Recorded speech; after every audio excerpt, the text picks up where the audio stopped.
We're live. Hey, Betty. What's up, Betty? Grab that up real quick. Yeah. Boom. Bang, bang. Bang, bang.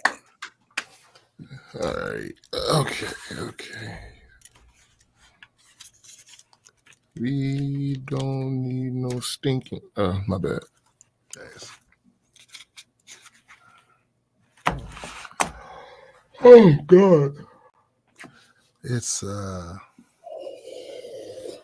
been one of those damn weeks. Nah, nigga. The world's gone nuts. Bruh. World's gone. My job has gone nuts. What up, Special Space? What's up, Special Space?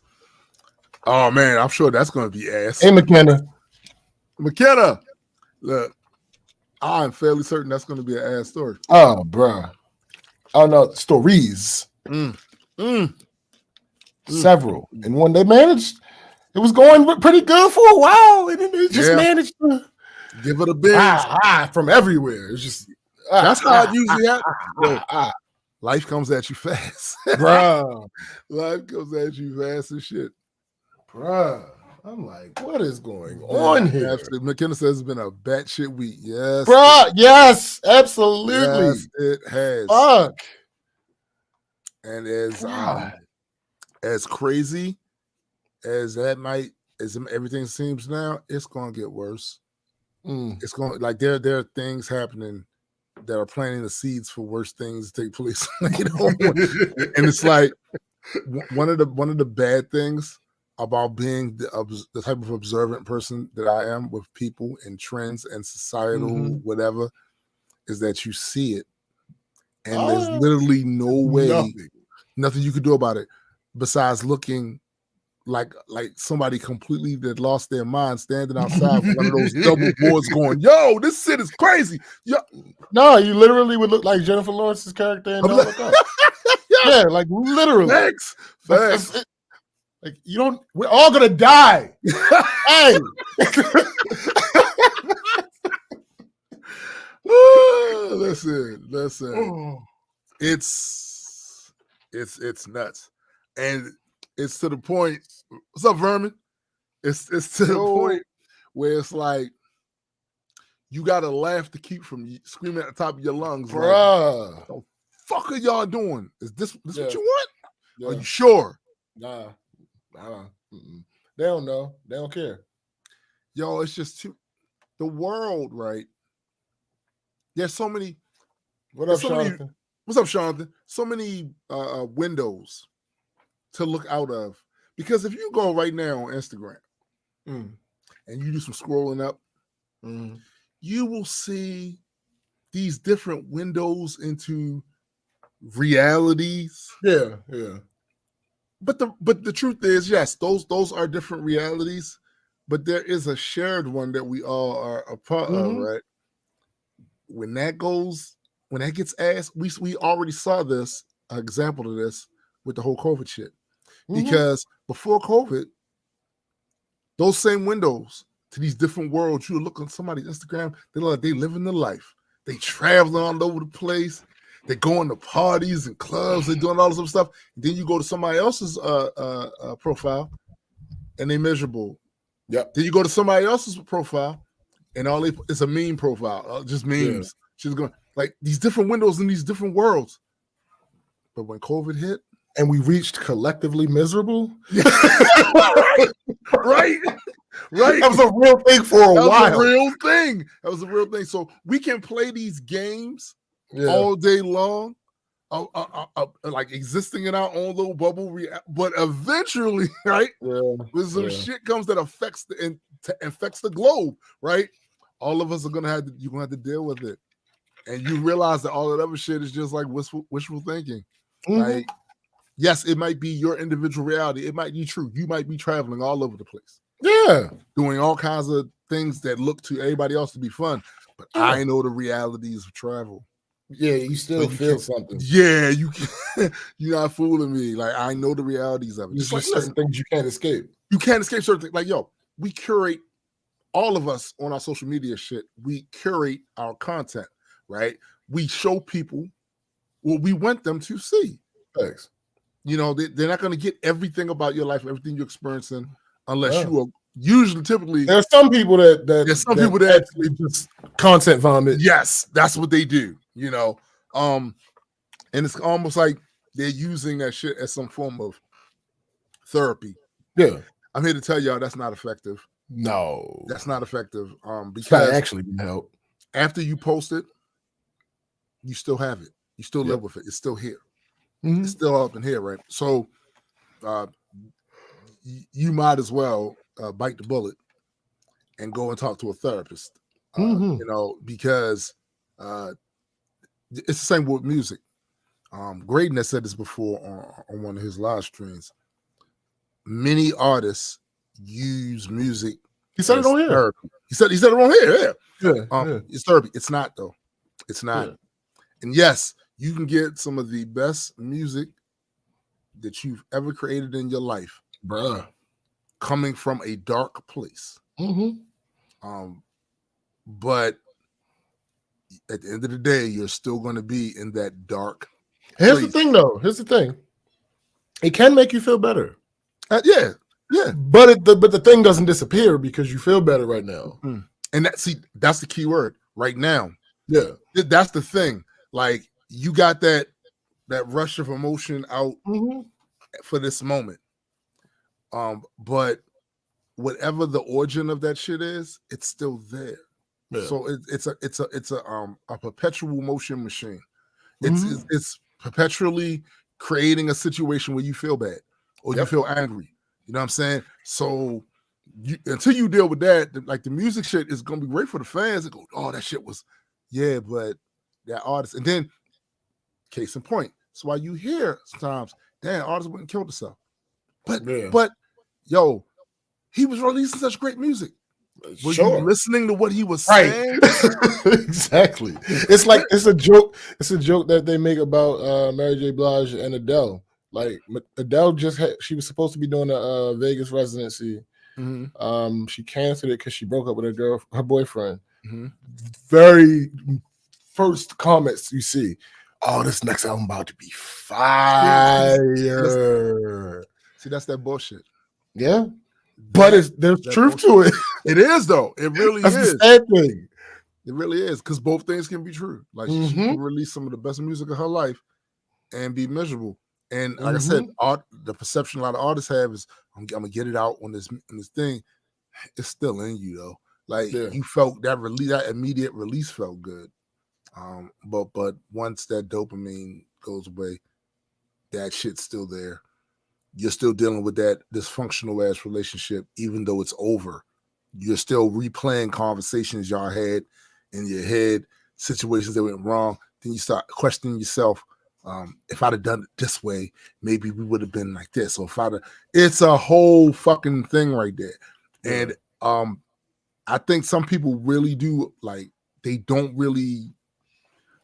doesn't register to them what a lot of artists are putting on this on recordings, like the shit they're putting in their music, the real life ramifications of that shit, because people living in their bubble realities.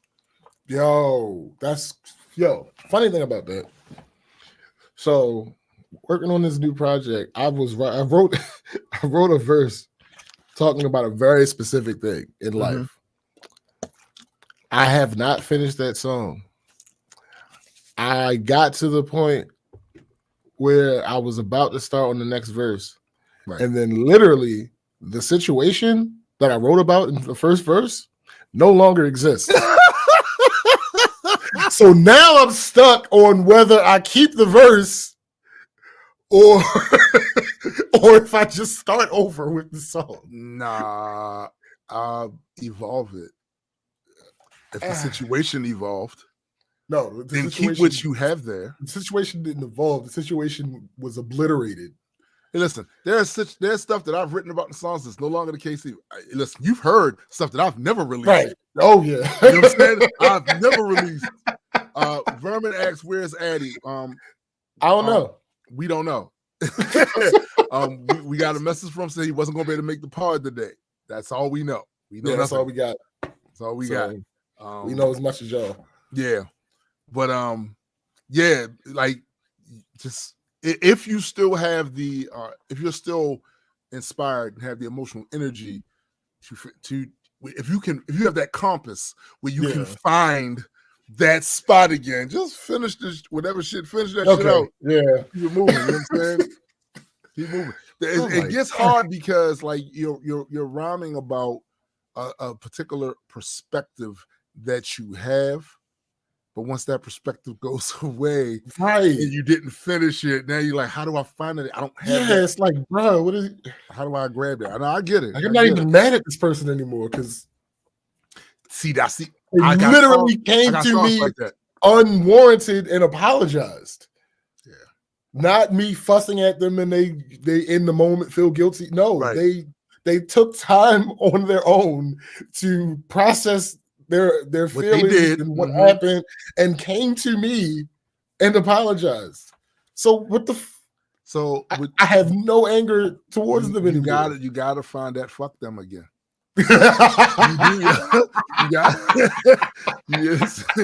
Listen, you gotta find that fuck them again. Like, oh god, you gotta find it, yo. Like, if you want to finish that song. But the only thing about it, see, that's the other thing too. It took back in the day, those songs were very targeted. Yeah. As I got to become a more experienced artist, I learned how to write that shit so that I'm talking about specifics, but to the average person, it seems general. I learned how to do that. Right. Which is one of the reasons that some of those old songs could not come out. It's no way. It's like it was one thing if I didn't have a platform where a few thousand people was going to hear it at some point. Yeah. But that's not the case. Right. So now, like, but again, if somebody was to ask me to write for those situations again now, I probably could force myself to do it, but I don't think it would have the same punch. You know what I'm saying? Because I don't have those same feelings about that situation anymore, and that situation no longer exists. It's not even a thing anymore. And matter of fact, things came to vindicate why that shit. So I don't. It's the one that V word. Any V, victory, vindicate, all that, vengeance, all that, right? All that. That stuff. People will be surprised how that really like sucks some of the energy. You choke the shit out, like if you get your vengeance, you've changed things. Right. right. Yeah. You change shit. So the moment that energy is no longer the same for that situation, it's not impossible for me to go back into the recesses of my mind, pull up that time, the events that pissed me off at that time. Yeah, because what happened. What happened. And yes, I can technically write words that rhyme about that. Yeah. But I don't think it'll have the same as when you're in the moment. And that's why those old songs have so much vitriol and venom in them, because that shit was being written when a lot of this shit was happening, or it wasn't that long after these things that took place where I can I'm still I can pull it, grab it. That makes sense. A lot of battle rappers talking about that shit too. Like, they gotta go to this place when they're writing for somebody that they don't really necessarily enjoy being. And that's why that's one of the times, a lot of times, that you'll see people leading up to a battle and there's tension. Yeah. Super tension. Yeah. And then once the battle's over, it's like, oh no, we good. Because they released all that there. And see, that is the core of what battling, either in the breakdancing space or rap space, that's what it was for. Yeah. And it was optimistic. Yeah. It was very optimistic at the time. Didn't always work. And I remember at the time that people said, man, that's not gonna, but it has diffused a lot of shit that could have went far, far, far left because they got that. Yo, when some of the most intense rap battles, these dudes be in each other's face. They barking on each other. Danny and Rock, yo, barking. If there's any, like, you're under contract, so you know you ain't supposed to put your hands on nobody, right? So you're doing everything up to that point. Everything up to that point, right? And even yo, I always marvel at people's composure with certain things. So if this a real situation and we really mad at each other for real, and we battling to get that out, and to get this energy is going to make it a more captivating performance, typically for both people. But in the process of the performance, if there's the touching it, that shit can get you socked out. Yeah. Should get you socked out because they doing their best to be up there, even to be in each other's face. Right. Saying the most hurtful shit they can think of to say to each other. But then when the performance part, when you brushing them, when you like that shit, Ace, I mean, dude, he couldn't do that with me. He couldn't do that with me. I've seen that shoulder block look crazy, yo. Bruh. That shit look crazy. Too crazy. That's a punch. I don't care. Particularly when he does it when you're not paying attention. Yeah. And you flailing out. Yo, nigga, if you do some shit like that to me and I'm not paying attention, and I'm in public flailing backwards, no, nigga. Now everybody gonna flail backwards. Everybody on stage, in the audience, people watching at home, all of that. You're not getting out. You're not doing that. You're not doing that. Or with when Suge dunked on Danny and sent him out the screen. I can't. No, B. That's not okay. Yo, like Danny wasn't even battling. Like I can't, yo. Suge, at that time, Suge was north of 400 pounds. And he jumped up in the air and hitting your. Nah, B. It's not in me. And you know what? That's also about eras of time, because there was no such thing as a battle rapper when I was coming up. Right. Battling was just part of rapping. Right. You wrote songs and verses, and you had some weaponized verses in case you had a battle. Also, the verses weren't as targeted towards the op. Right. It was some random shit that could apply to anybody. What's up, JR? That could apply to anybody, right? So you going at them, it was that, and then it was don't run out of rhymes. Yeah. Whoever run out of rhymes first, nigga, you just lost. You know what I'm saying? He got you. It was a whole different thing. So it wasn't a bunch of touching back then. Right. All that. Right. No, nigga. That wasn't a thing. That type of performance that they doing, that wasn't what it initially was. Nah, it wasn't that at all. It grew into that because I would say, and I actually like the evolution of it. I liked it. Yeah. You know what I'm saying? Like I had, because I can contrast and compare. I was there for the other stuff and engaged in that. And then I see this stuff and go, no, this is a better show. Yeah. Just like something else crazy too. I was talking about this a while ago. So ciphers, them freestyle ciphers, coming from somebody that's been part of that culture like 40 years, let me tell you something, man. It's a lot of capping going on in the freestyle ciphers. Oh, of course. Dudes act like they some of the greatest freestylers in the world. Nah, you wrote that. You wrote that. Then the cases where they don't write it. So they might be good for a good 15 minutes. We might have a good 15 minutes off the top of the head where it's like maybe 6-7 people in this cipher, and they get some creative observational stuff from something somebody's wearing or some stuff like all of that. And then what's up, Joe? And then after that, people repeating lines. It gets bad. It gets ugly. And then the cream of the crop, the guys that are aliens, basically, are the only ones giving up any good content in that cipher. When you hear people talk about ciphers, they talk about, yo, we was in there, we was going crazy, dumb hard for an hour. I done been in the no. Oh God. Nah. That's funny. Nah. I've been in them ciphers. Plenty of them. It ain't what you think. Yo, the best cipher that I was ever in was in a stage performance. Me and Napalm did this performance, and at the end of everybody's performance, when all the acts had done, the people in the club, they wanted all the rappers to go up there. They're gonna play a beat and rappers just rap on it. That was the best one I was ever a part of. You know why? Because there was a limited amount of time. The dudes are getting there. They had some random straight bars or whatever, and they tossed it in and blah blah blah, and it was dope. Right, because it was a cutoff. Cutoff.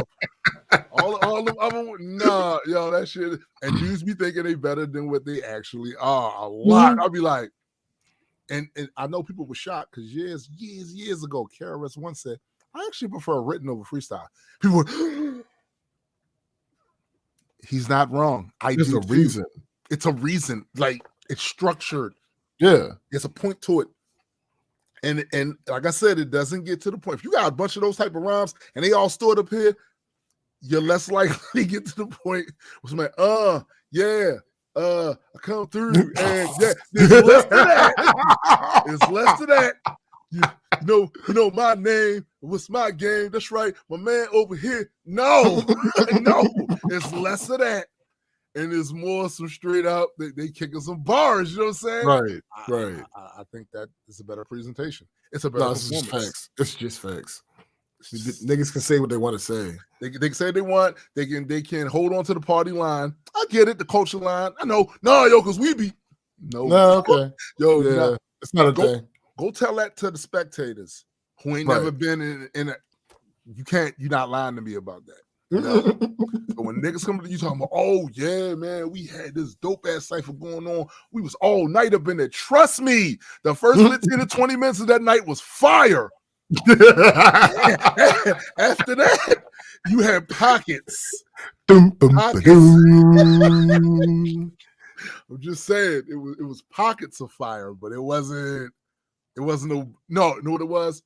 You know how like there's this huge blazing fire going on in the beginning. Then most of the shit either loses material for it to be able to actually keep catching fire. You'll say it was reduced to embers. It was reduced to embers. There was embers that might flare up. You know what I'm saying? Every now and then, oh shit, he's heating up. But meanwhile, everybody else in there cooled off like a motherfucker. Yo, like that's funny. I mean, it's real shit though. Real shit. Real shit. These are things. A lot of these rappers don't want to tell you. Yeah. And I get why. I get it. It's part of the mythos, right? The legend shit. And I'll be like, man, it's not necessary. I don't need it. I personally don't either because maybe if I was a spectator, maybe I would want to keep that thought.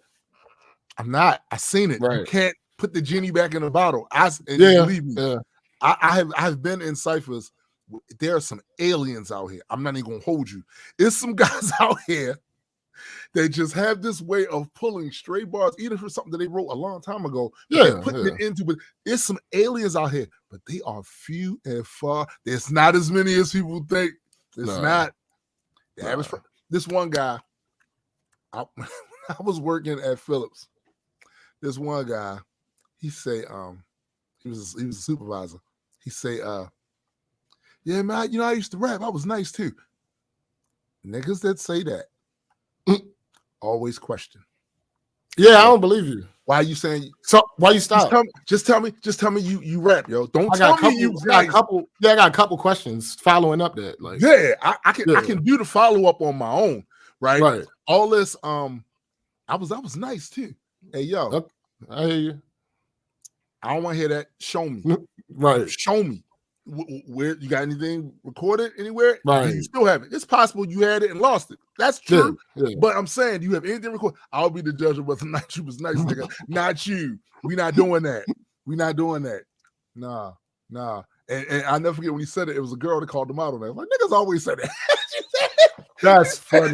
Said, niggas always said it was nice when they was rapping. No, I used to rap. I was nice. I mean, I used to play ball all the time. I could have played. I was out there dunking on niggas.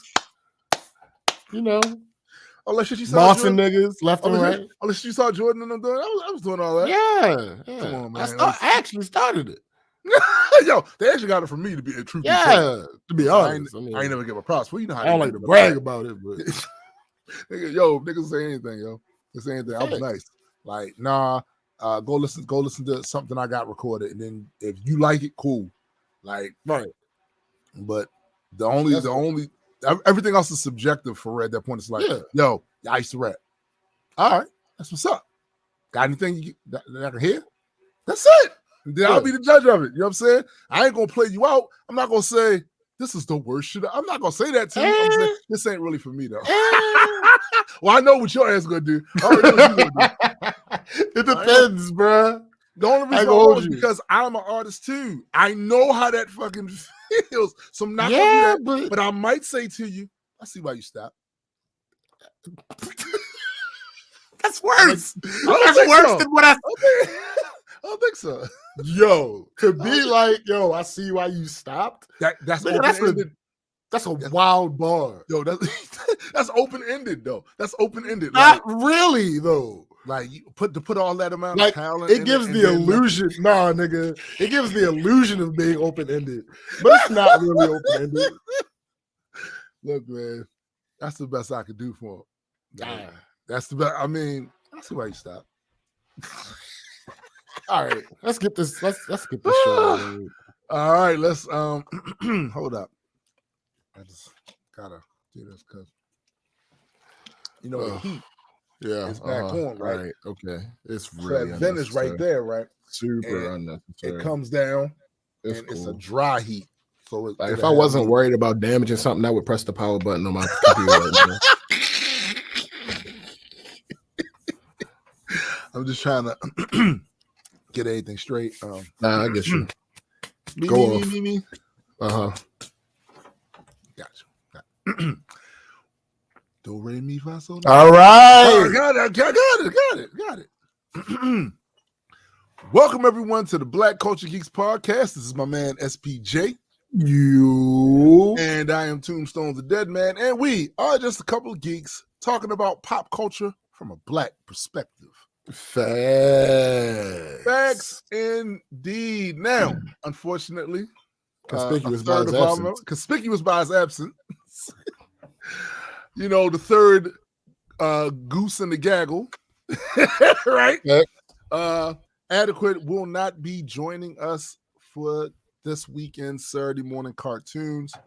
To be clear, we don't know why he's not here, but I'm sure it was something important he had to do or something came up. Yeah. So when we talk to him later, we'll figure out what's going on, and he'll just be on the show next week. Yeah. Now, fortunately, we are in a position where Spotify, as much as they get on my goddamn nerves, they gave us a feature for video now, right? Yeah. We can put video up there. And those of you that decided to watch the video of this, you'll see right there in the corner of the screen, McKenna quote, "It's been a batshit week." Now, I kept that up there for a reason because I believe that encapsulates some of the stuff we're going to talk about this week. And we usually start with what our week was like. And listen, my week, it had things that I need to follow up on. Like a classic example, maybe it was around Tuesday or whatever. I started getting these. I was having a shortness of breath, right? This happened before when I was going around doing all of this stuff to get my heart checked out to make sure it wasn't. That was part of it. That was part of one of the symptoms that was happening. Hadn't happened in a while. Started happening again. and it lasted longer than I liked. And this is when I realized, because sometimes I don't notice it as much, but this is when I noticed it. I tried to record a verse and could not get past the 6th bar. That is not typical, right? That's not typical, right? So I put an appointment, got an appointment to go back to doctor. So we'll see what that is, hopefully, because they couldn't figure it out last time. So I don't, and I did the whole thing from having the little thing where they check your heart with, that you can see it with the ultrasonic thing, and with the monitor on you for 24 hours. The most they saw was there's some artery there that's turned in a really weird position that's splurting blood. But from what the cardiologist said, like, that should not be causing you any of that. So I don't know. That's basically what I got out of that. I don't know. So there's a few other tests that I'm sure that they can do or whatever. Probably a bit more invasive than I would like, but it is what it is. That's that part was ass this week. Definitely ass. Because I like when I'm in the mood to record. That too. I be able to record some shit, right? So I got to figure out and get somebody to figure out what the fuck is going on with that. So that's ass. That's ass, no doubt.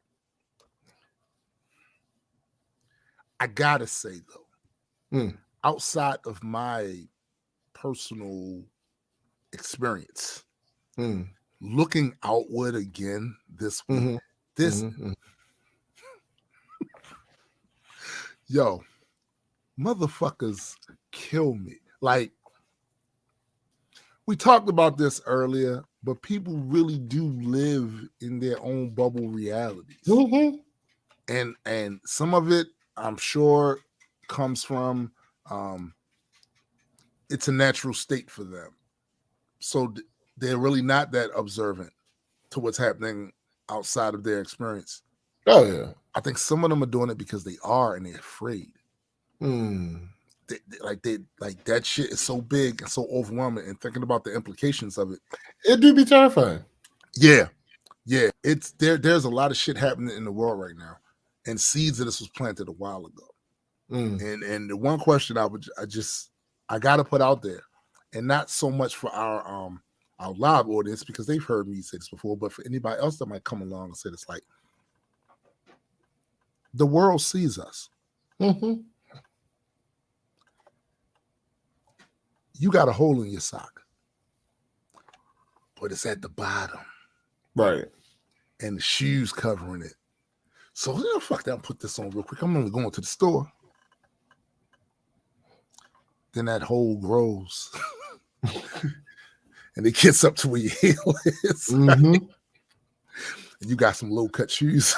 Right? The elastic around the top of the sock starts wearing off a little bit, so you constantly pulling it up, and that hole shows up from where the heel is. Yeah, that's not where we are at. We might as well not even have a sock on. Right. Because the world sees the shit, man. The world sees the shit. And take what I'm about to say for granted if you want. But the domestic situation here is making the country weak on an international stage. Oh, thanks. Because the ops see this. And if you think they're not factoring that shit in, and also factoring in the reality that the United States has did a really good job with its populace of brainwashing them with propaganda, trust me, things are about to get ugly. And all of the things, the countermeasures that you believed for all these years was going to be the thing to prevent that from happening, has been counteracted by our behavior in public as a country. Shit that happens here. This is not back in the 50s where, yes, a camera, a news camera, might catch a protest thing where the police is shooting hoses at people and sicking dogs on. They might catch that.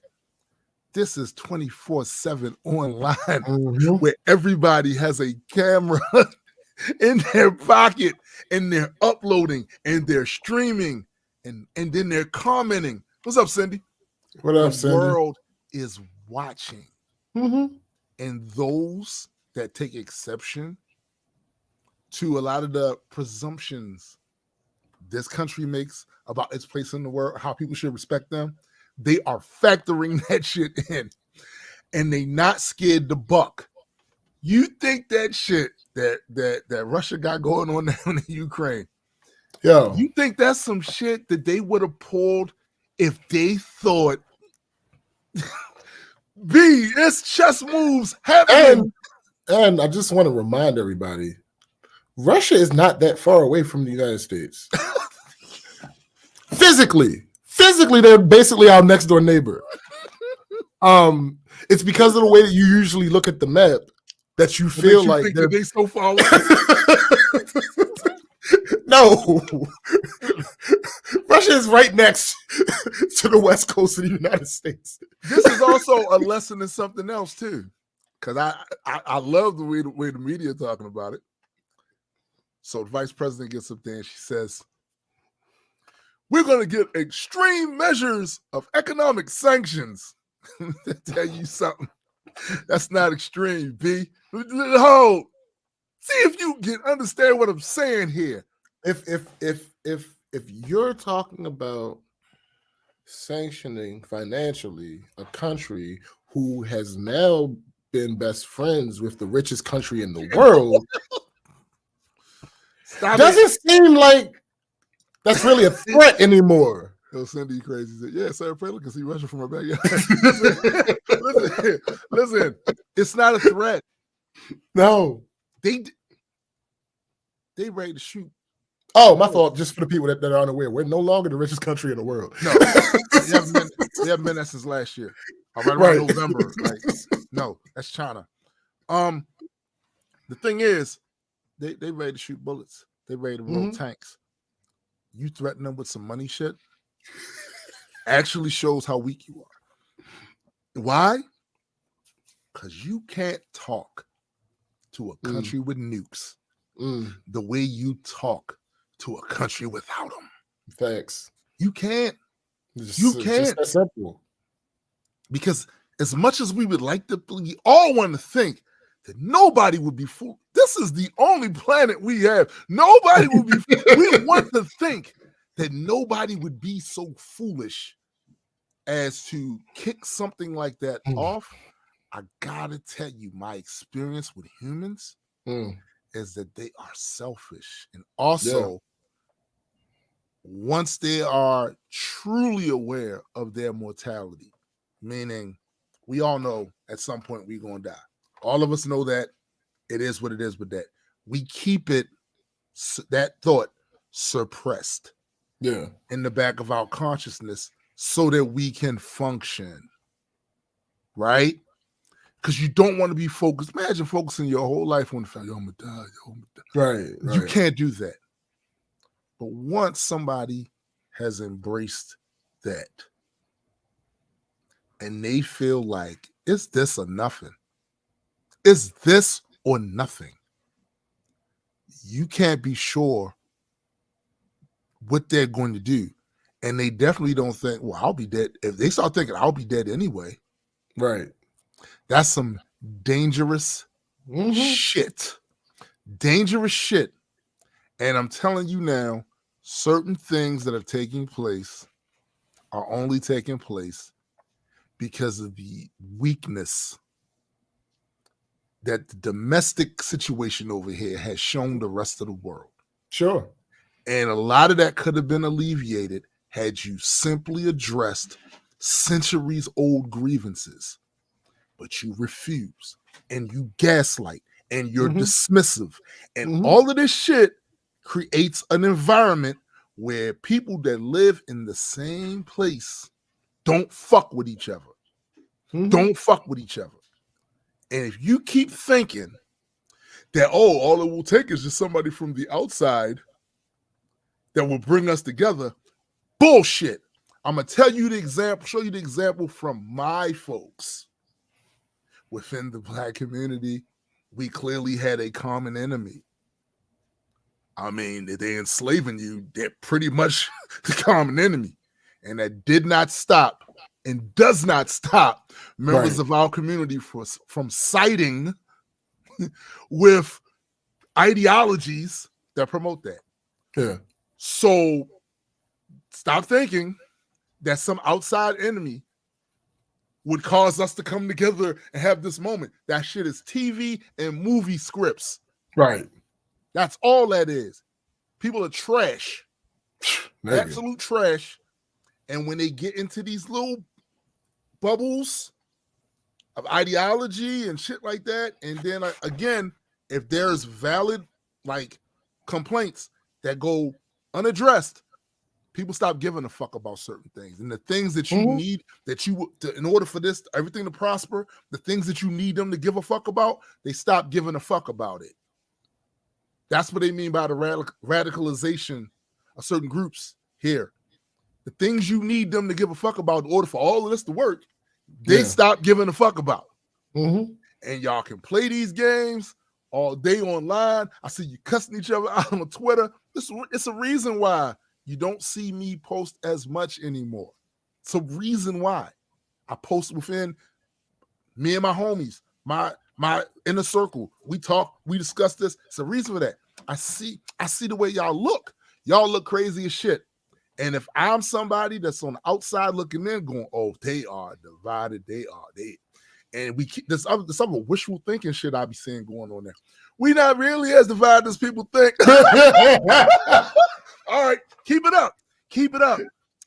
Who is we? What do you mean? You got a mouse in your pocket? Keep it up. Keep it up. And really, I only have to tell you to keep it up because I know you're going to, because I've been seeing you doing it. You're still doing it right now. Right now, if I was to share my Twitter feed on this program right now and scroll up, you'll see it. You'll see it. You'll see it. You'll see it. The things that I'm saying is crazy, and I know I'm not the only one saying it, but maybe I'm it's only a few of us that's interpreting it for what it. Yo, if I'm saying this going, we look crazy. The ops are saying it going, they look crazy. Right. They look crazy. We won't be allowing that shit over here. If you think for the last how many weeks SBJ has had it as his backdrop, the album cover of Insurrection Day. Now, all these years, all these decades, right? The laughter has been pointed and directed to other countries that have that social upheaval. Yep. That discord, that chaos. You see pictures of it, and we sit here while we eating our Cheetos, and we saying, that's a shame. They better get themselves some democracy. We do that shit. We've been doing that shit for decades. Doing it for decades. That's a banana republic over there. That's what that is. Doing that shit for decades. Looking at these other places. Are they really? Wow, that election happened and they still shooting at each other? That's crazy. We've been doing that shit for years. And then we do this. And the home of the. All right. Okay. What do you think was going through the minds of the ops when they saw that shit last year? And now a whole year has gone by. They see there's factions. Some that say it was the worst thing ever. Others that saying it wasn't that bad. What do you think? Let me ask you this. Now we all would have our misgivings about the way other countries deal with their people as far as civil liberties and all that shit, right? We all would have that. Granted, let me ask you something. Would they have walked in Putin's Capitol building?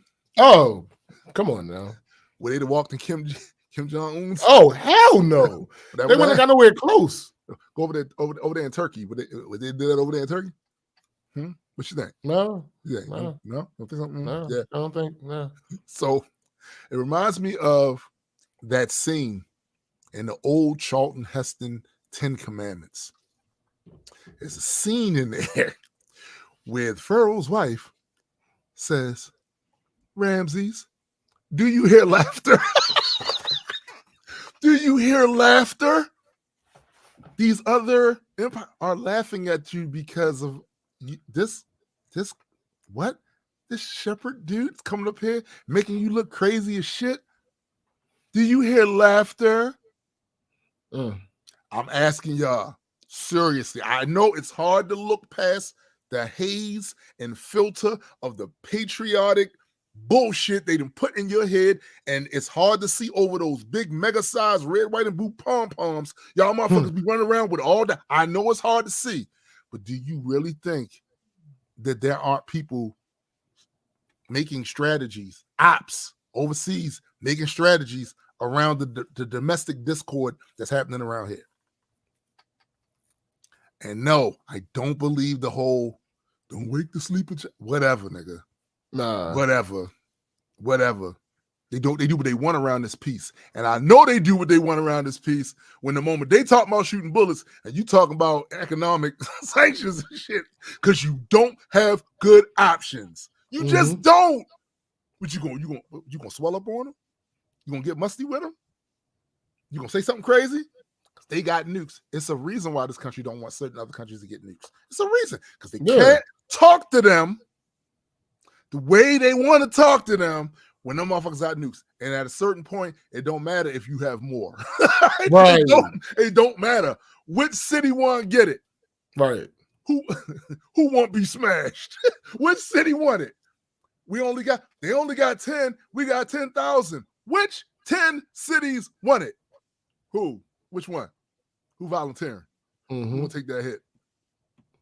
I'm just saying, Russia got more than 10. Right. And so does China. I'm just saying, we look crazy over here. And until we are willing to talk to ourselves the way we need to be talked to, they gonna keep getting more and more emboldened, more and more. Yo, you ain't seen no shit like what he's threatening to do. And we don't know the whole story. But you ain't seen that like that since World War II. Since we began of World War II. And I'm gonna tell you something. The Ukraine, they're combat ready. Most of them other European nations over there aren't. Like they have militaries, but they're not a state of readiness. The Ukraine has had to deal with this constant threat for a while now. This is more now than it has been before. True, but they've had to deal with this. The mother countries ain't. And I'm gonna tell you, despot tomb, tyrant tomb. If it was me, and I rolled over one, and it was easy. And it was easy. And you dick-eating motherfuckers over there is scared to do something. You talking about some money. What's the next one? And another one. And another one. You know what I'm saying? I'm just saying. Look, it's there's a reason why, a couple of reasons why, as a youth, as much the dumb bullshit I was doing, the ghetto games I was playing, I didn't sell drugs. It's a reason for that. Because I used to always say, I see these guys on the same corner, not working together, competing to get money. This guy not making as much money as he could make because that guy's also chasing cars down in this open drug market. If I made $1,000 that night, I probably could have made $2,000 if this motherfucker wasn't out here, and that would spark me to do something. Right. That would spark me to do something. Just saying. Keep playing. I don't even gotta say that. Because you're gonna keep playing. You're gonna keep playing. We're not gonna talk to ourselves the way we need to talk to ourselves. And this shit, the motherfuckers get more and more emboldened, more and more emboldened. And what you gonna do about it? Because I got nukes too, nigga. Now what? Let's all glow together. Let's all glow together. Do something. Do something. Do something. We know y'all ain't built for that wreck over there no more. Maybe the way it used to be back in the y'all ain't built for that wreck over there no more. Y'all can't even get along with each other. Like, get the fuck out of here. You know what I'm saying? You know what? Them motherfuckers was on your Capitol steps and smeared shit on the walls. Ain't nobody scared of you. You can't. Your people not afraid enough to do that. Guess what? The people over here, guess what they wouldn't be doing? Guess what would have happened if we'd have saw something on social media saying that they was plotting? Guess what would have happened? Guess. Just saying. So my week has been full of that shit. That observation, like, yo, it's getting real crazy, and we talking about economic sanctions. All right, now I don't want the other thing either. No, absolutely not. We're gonna send troops over there. I don't want that. Clearly, either. we don't want any of this to happen. But that illustrates the point. Right. We have no good options, and the moment someone's no longer afraid of you, like you can puff your chest above them. The moment somebody realizes you pussy, you bad breath on a hyena. That's it. Nigga, you weak. Your inside's weak.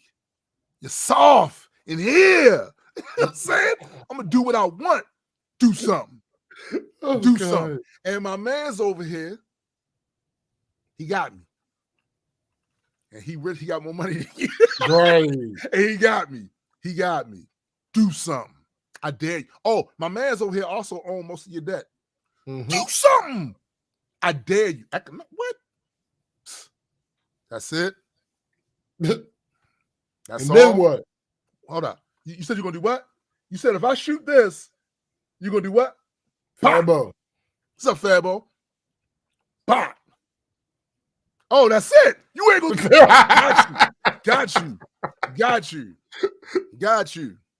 We look weak as shit over here. And it shouldn't take a genius to know it don't take no master spy, right? It take a couple of geeks that's hired by the government just looking at shit like, right. You see what they saying to each other? That's crazy. Hold up. Their politicians are on social media? Whoa. Their politicians are calling each other names on Twitter? What? These weak motherfuckers. We got him. Yeah.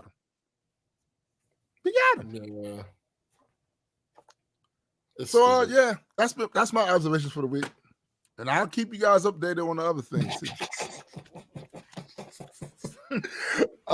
Hey, Boax, so are we war ready? Kinda. That's the best answer I can give you. And that's the worst answer you can give. Right.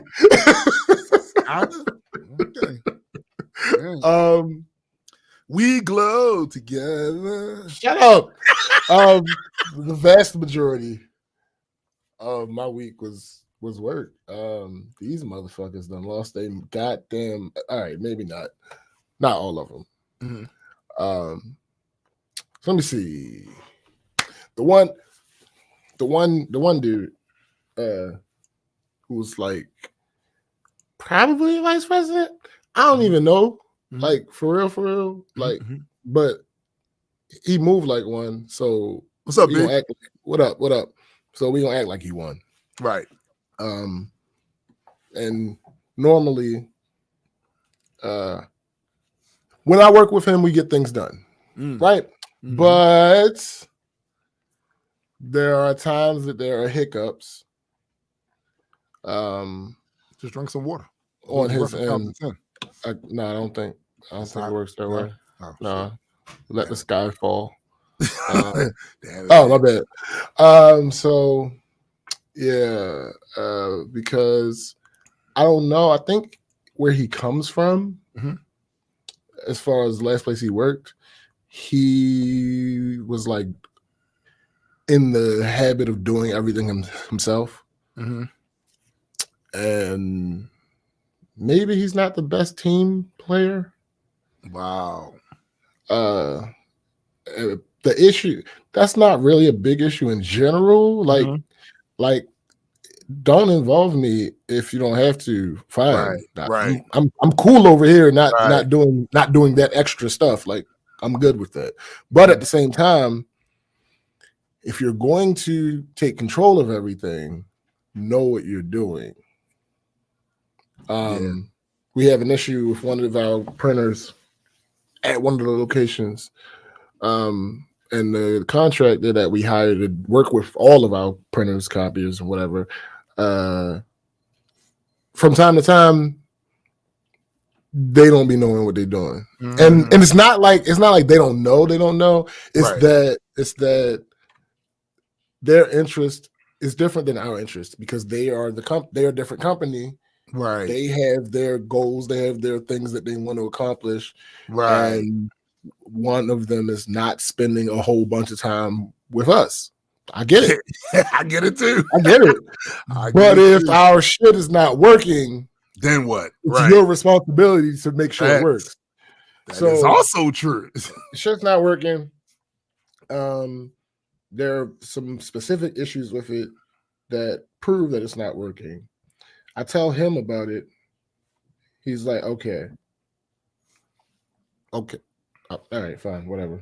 So this was a little while ago. So this week, he says to me, well, what day was that? I think it was like Wednesday. He says to me, hey, the contractor came out. They looked at it. They said it should be good. So can you go set that up? All right, fine. I go out there. The same fucking issue is happening. The same exact issue. How could this have been alleviated? Well, yeah. What's the plan? If when you called them, you let me know they were coming out, I could have been there to show them what the issue is because you don't know exactly what the issue is. Right. You just know that it's not working. Right. So it's like, all right, we could have, and we have to pay for them to come out for these things. So we basically wasted a trip because you didn't have the specific issue, so you couldn't give them the specific issue. So they looked and see if it was working generally. Right. And maybe it is. So it isn't like they're lying about it. But if they don't know what the issue is, then they can't fix the issue. Yeah, that's usually how that works. That's usually how that works. I only have a decade plus in working with troubleshooting things, and what is that? It's the baby. Yeah, nobody cares about that. You just started. Yeah, nobody cares about that. But I mean, that's generally how troubleshooting works. You have to know that there's a problem. Yes. And you have to know what the problem is. Yeah. What consequence does it? If you don't know that there's a problem, like it's not helpful. Oh, it's doing what I expect it to be doing. Yeah, but that's because you don't have the other info. Yeah, sure. So your expectations are limited because you don't have the actual info. Low expectation having money. You're supposed to take care of you. Okay, my bad. All right, so that's that. So here's another thing. One of the places the computer went down. All right, Big Mike. See when you get back. Hurry back, god damn it. One of the computers went down. We had a PC seemingly go down for the count. What was it? Last Thursday was when it originally went down. I told the lady I would come out and get it because I generally don't do things that will take up a bunch of time to the PCs while I'm there. Right. If it's going to take a significant amount of time, I take it and take it back downtown. Yeah.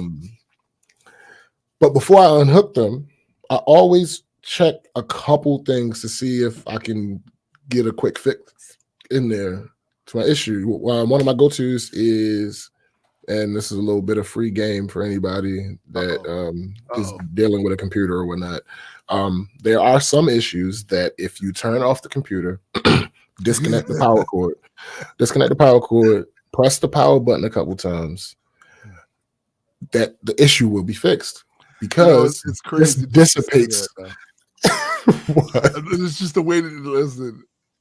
I'm laughing only because, of course, I know this part, but do you be surprised how many people don't realize that some of that shit is just what you about to say right now? Yeah.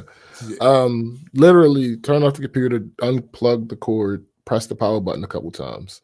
That is going to dissipate the electrical current that's going on in the PC, and it will allow it to fully actually shut off. And sometimes that'll fix some of these hiccups. Anyway, I did that and got it to attempt to boot. And then it found an issue and initiated the boot repair. After that, the computer was working. Yeah. I was in a rush because I had something else to do on the other side of town. So I didn't do what my normal next step would be. But it seemed to be working. So I'm like, all right, cool. When I left, I told her, I said, it's working right now. But if anything else happens, call me. Let me know. Her response, what did you do? My reply, I fixed it. The next day, it wasn't working again. So I come back out. And this time, you said you fixed it. No. She ain't do that. I come back out, and this time, I don't even try no other stuff. I just start disconnecting it, to take it with me for a couple reasons. One is we think that it might be having an issue because of something that they're doing. As I'm unhooking it, she says, what did you do to get it working last time? I replied, I fixed it. Here's the thing. Don't ask me what I did to fix an issue. Here's why. Because you can't do it. The pettiest reason, job security. This is what I do. Yeah. Let me do what I do and focus on what you do. That's right. For this person in particular, they don't even use not even just this person, this location. They don't use their PCs that often. They don't have that much that they use their PCs for. Right. So what's the next petty reason? Because mind your business. The first legit reason is the last thing I find that second one to be very legit. Mind your motherfucking business. But the last thing that I want is you thinking that you know something. See, and now you mess something up because you do it wrong, or and you now do it requires at the wrong me time. to actually come in here, take some shit apart, look at something you fucked up. Nah, that's right. So I'm not going to. No. I gotta say, it's a little annoying, right? So you have a certain level of expertise in the shit that you're doing. The other person doesn't. So a lot of the times when you explain to them, if you was to explain to them, they wouldn't know how to do that on their own anyway. So mind your business. After I touched it, you could use it, right? Yeah. That's it. Yeah. Mind your goddamn business. That's it. Now to the big thing with work. Oh shit. All right. Stretch it. Yeah, I see what you're doing over there. Get any water. You might need some water. Ooh, actually, but no, I ain't gonna do it right now. It's a long thing. So good for that shit. Keeps your throat nice and loose. Yeah. So for this new, where's the Henny? For the new system, I talked about this vaguely last week.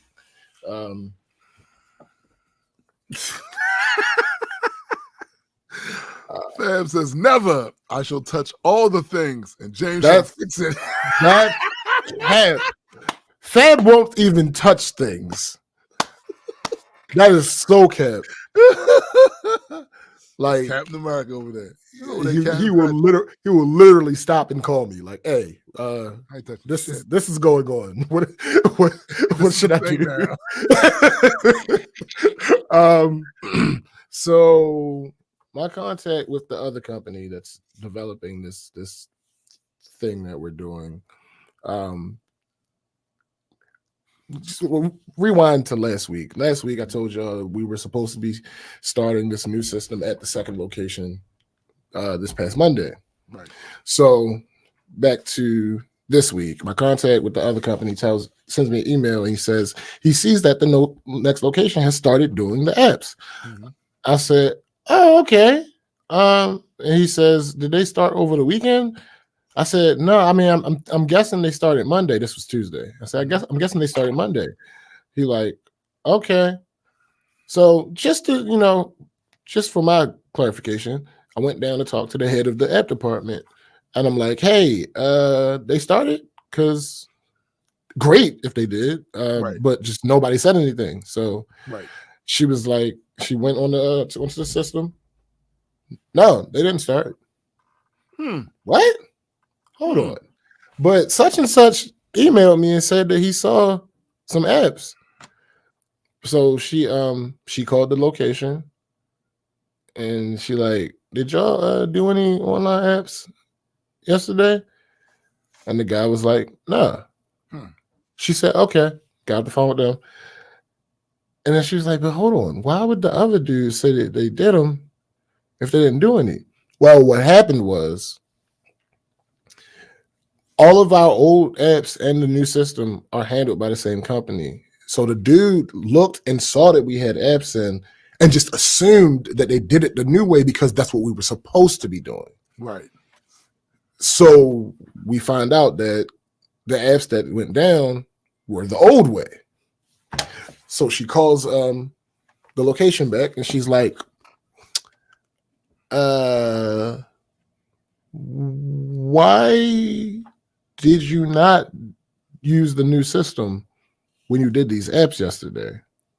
His answer was he did what he was comfortable with.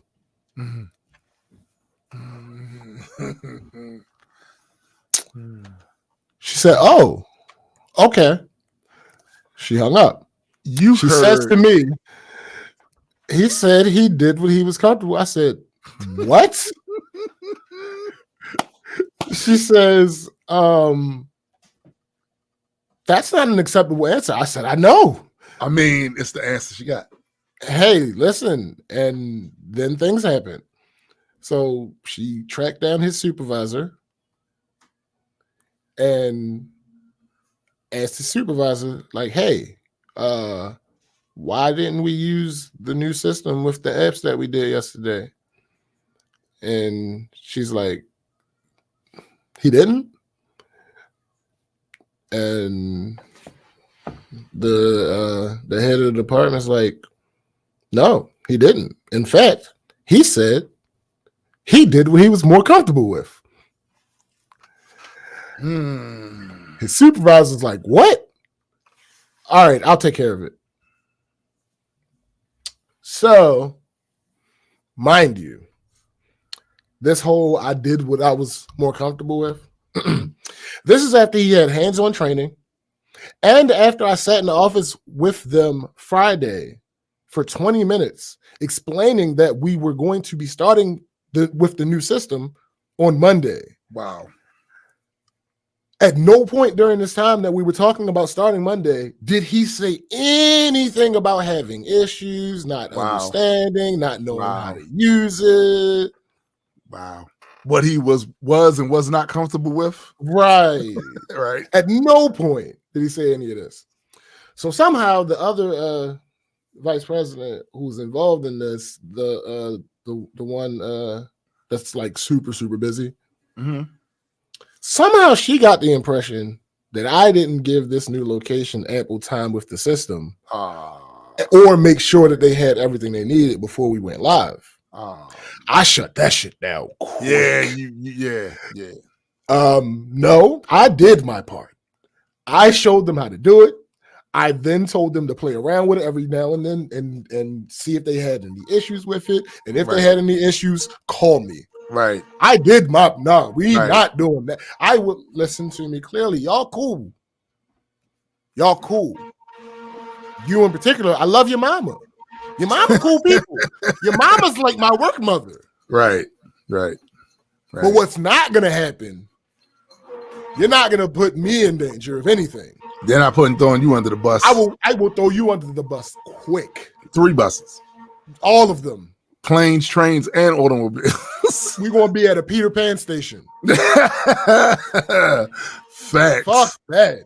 Facts. Ain't no. We not about, because the couple things that you're not about to fuck with. You're not about to fuck with the freedom I have at work. You're not about to fuck with my bag. The money. That's not. So you cool peoples, but we not doing this. Right. So while I'm having this meeting, while we're having this meeting while I'm having a meeting with the vice president, and Mr.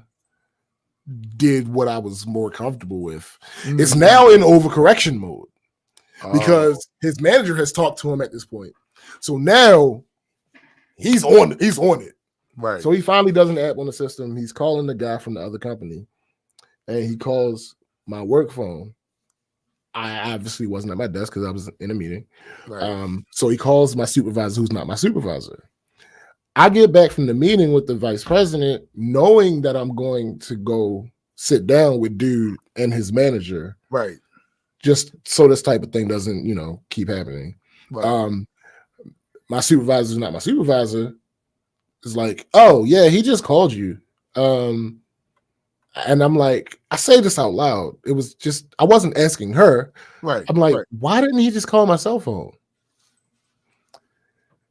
He was asking a legitimate question. He wasn't trying to get me in trouble or nothing like that. He wasn't trying to go above my head. And he ran into an issue. He was trying to contact me. Right. And I'm like, why didn't you just call my cell phone? Her response, he said he doesn't have your number. Mind you, I can go on my phone in the call history and see his cell phone number calling me. But at the time I was like, all right, maybe I didn't, maybe he got a new phone and he didn't save my number or something like that. Maybe, right? That's possible. That's possible. So I'm like, all right, cool. We just going to go for it like we going forward. So I get to the office later and I'm talking to both of them, but he's the only agent in the at the property for some reason. The other person was off. So anytime somebody comes in, anytime a phone rings, he has to break away to go take care of that. When he steps away, she can speak a little bit more freely because she one of that manager's things is she tries to be a good manager. She tries to take care of her peoples. So a part of taking care of your peoples is, even though in this situation I'm above him, I'm not his supervisor. Right. I'm not his manager. Right. So there are something. What up, cuz?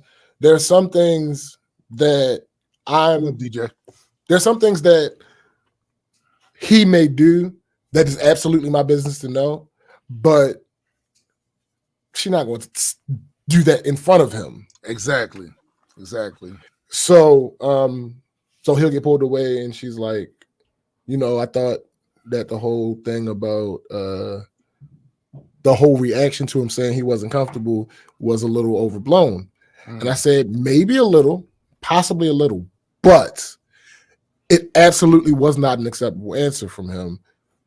And I explained why. Like, they've had this for months. They've had this since December. Right. They should have been using it. It's February. Not one, because I talked to the other agent that works there because she was at a different location because the person that worked there normally was off. She was filling in. And I stopped at that location first and happened to see her and filled her in on what was going on. And I said, hold on, because I know my memory's bad sometimes. I said, hey, didn't I give this to y'all, show y'all how to do it, and tell y'all to play around with it every now and then? Right. She said, yeah. And neither one of us did. Wow. I'm like, okay. Thank you for being honest. That makes sense. So we talking, and I think about it. Like, I think back to Friday, like, wait, one of the things that happened while I was there Friday, telling them about us starting Monday, the girl that was there filling in mentioned the snow that we were supposed to be getting on Sunday. And we were talking about that, and I was like, yeah, if it snowed like they say it's supposed to be snowing, I'm not going to be here because I don't do that. Right. And she said to the guy, hey, you better hope it don't snow so he can be available for you Monday if you have any problems with the app. His response was, his phone worked. Whoa, I said, right. I said, yes, it does. And it didn't just start. So call me. I said, yes, it does. So call me. You know, if you run into issues. That is crazy. Then wait, it gets worse. So me and the manager talking, and I was like, oh yeah, and he lied about not having my number. Yeah, he did. She says, I just gave him your number the other day. Wait a minute, whoa. So there's a timeline thing I'm confused. when she says the other day, right? She not talking about yesterday. Nah, but even if she was talking about yesterday, that was still before he told my supervisor, it's not my supervisor, that he didn't have my number. Didn't have your number. Right. But your phone worked. Yeah. What let me ask you this. Of what consequence is your phone working if he doesn't have your number? Right. Exactly. See, this is the type of stuff I'm talking about. Now, listen. I'm all for the little guy. Are you? Right? Absolutely. Most of the time. It depends on how they're treating it depends on how they're treating me. Right. With whatever role they have, it depends on how they're treating me. In general, I'm all for the little guy. I get the whole, you don't want to be stressed out. You want to do as little possible work as you can while still getting enough done that your people won't be on your ass. I know you know that. Nigga. Without your supervisor still being on your ass, getting enough work done, getting your work done that you need to get work done, but still allowing yourself to have time to chill and blah, blah. I get that. Yeah. But what we're not going to do, there's no reason to lie about these things that can easily be proven. Yeah. Again, this phone work. Your number in my phone, in my call history. Yo, you know how crazy that is? Bruh. You have any idea how crazy that I is? wish somebody would bring this up to me again. Don't, because I'm going in detail. What are the odds that this will be brought up again? I don't think necessarily high. His manager, like I said, kind of needs him. Okay. In general, he's a good worker. Like, this isn't like he's just super slack off guy. No. In general, he's a good worker. So his manager needs him. The only way it'll be brought up again is if that vice president brings it up again. And if she does, I'm letting it fly. Yeah. No, listen, you are talking about something that I did as if I didn't do it. Right. Here's the info. Yeah. Here's this. He said he doesn't have our number. And I can show her because she's HR. Yeah. Here, this is his number calling my phone a while ago. Also, his manager said she gave him my number. All this before he said he didn't have my number. And then he said as one piece of excuse about something, his phone worked. So right. You clearly had my number. Clearly lied. Yeah. And yeah. We're not doing that. We're not doing that. It's one of them things about at the workplace too. You find situations like that where people they know they fucked up. And they know they didn't do what they were supposed to do. Oh yeah, so you got a lot to get yourself out of it. Yeah, that happens quite frequently in the workplace. My thing is this, right? I don't really have that big of a problem with employees lying to employers. Sure. Yeah. My issue is when your lie throws another employee. Yeah, you're affecting someone else. Yeah, that's my issue. Like, listen, in that space. What's that shit Leonardo DiCaprio said in Django? There's a whole lot of lies been told at that table. You know that lie when you first came in there and said, you get raises ever since. Yeah, those type of lies. You know what I'm saying? Right. There's a give and take with that. It's a give and take. Oh, yo, I ain't coming in today because right. But when you start tossing them motherfuckers out there that throw other employees under the bus, and can get them jammed up in some shit. Now I kind of I you crossed the line. Yeah. Like I draw the line right there because your ass. Hey, Pablo, tap glass. You know you fucked up, right? Your ass because again that other person is working paycheck to paycheck like you are, and you're doing shit that could endanger that, and you lying, and it's all because you didn't do what you were supposed to do. Right. You know what I'm saying? A very simple thing too. Yeah, it's not like this was. He wasn't asking you to rebuild the computer. No, he was like none of that shit. Like no, it's crazy. So at this point, by this point, he had done a couple apps using the new system.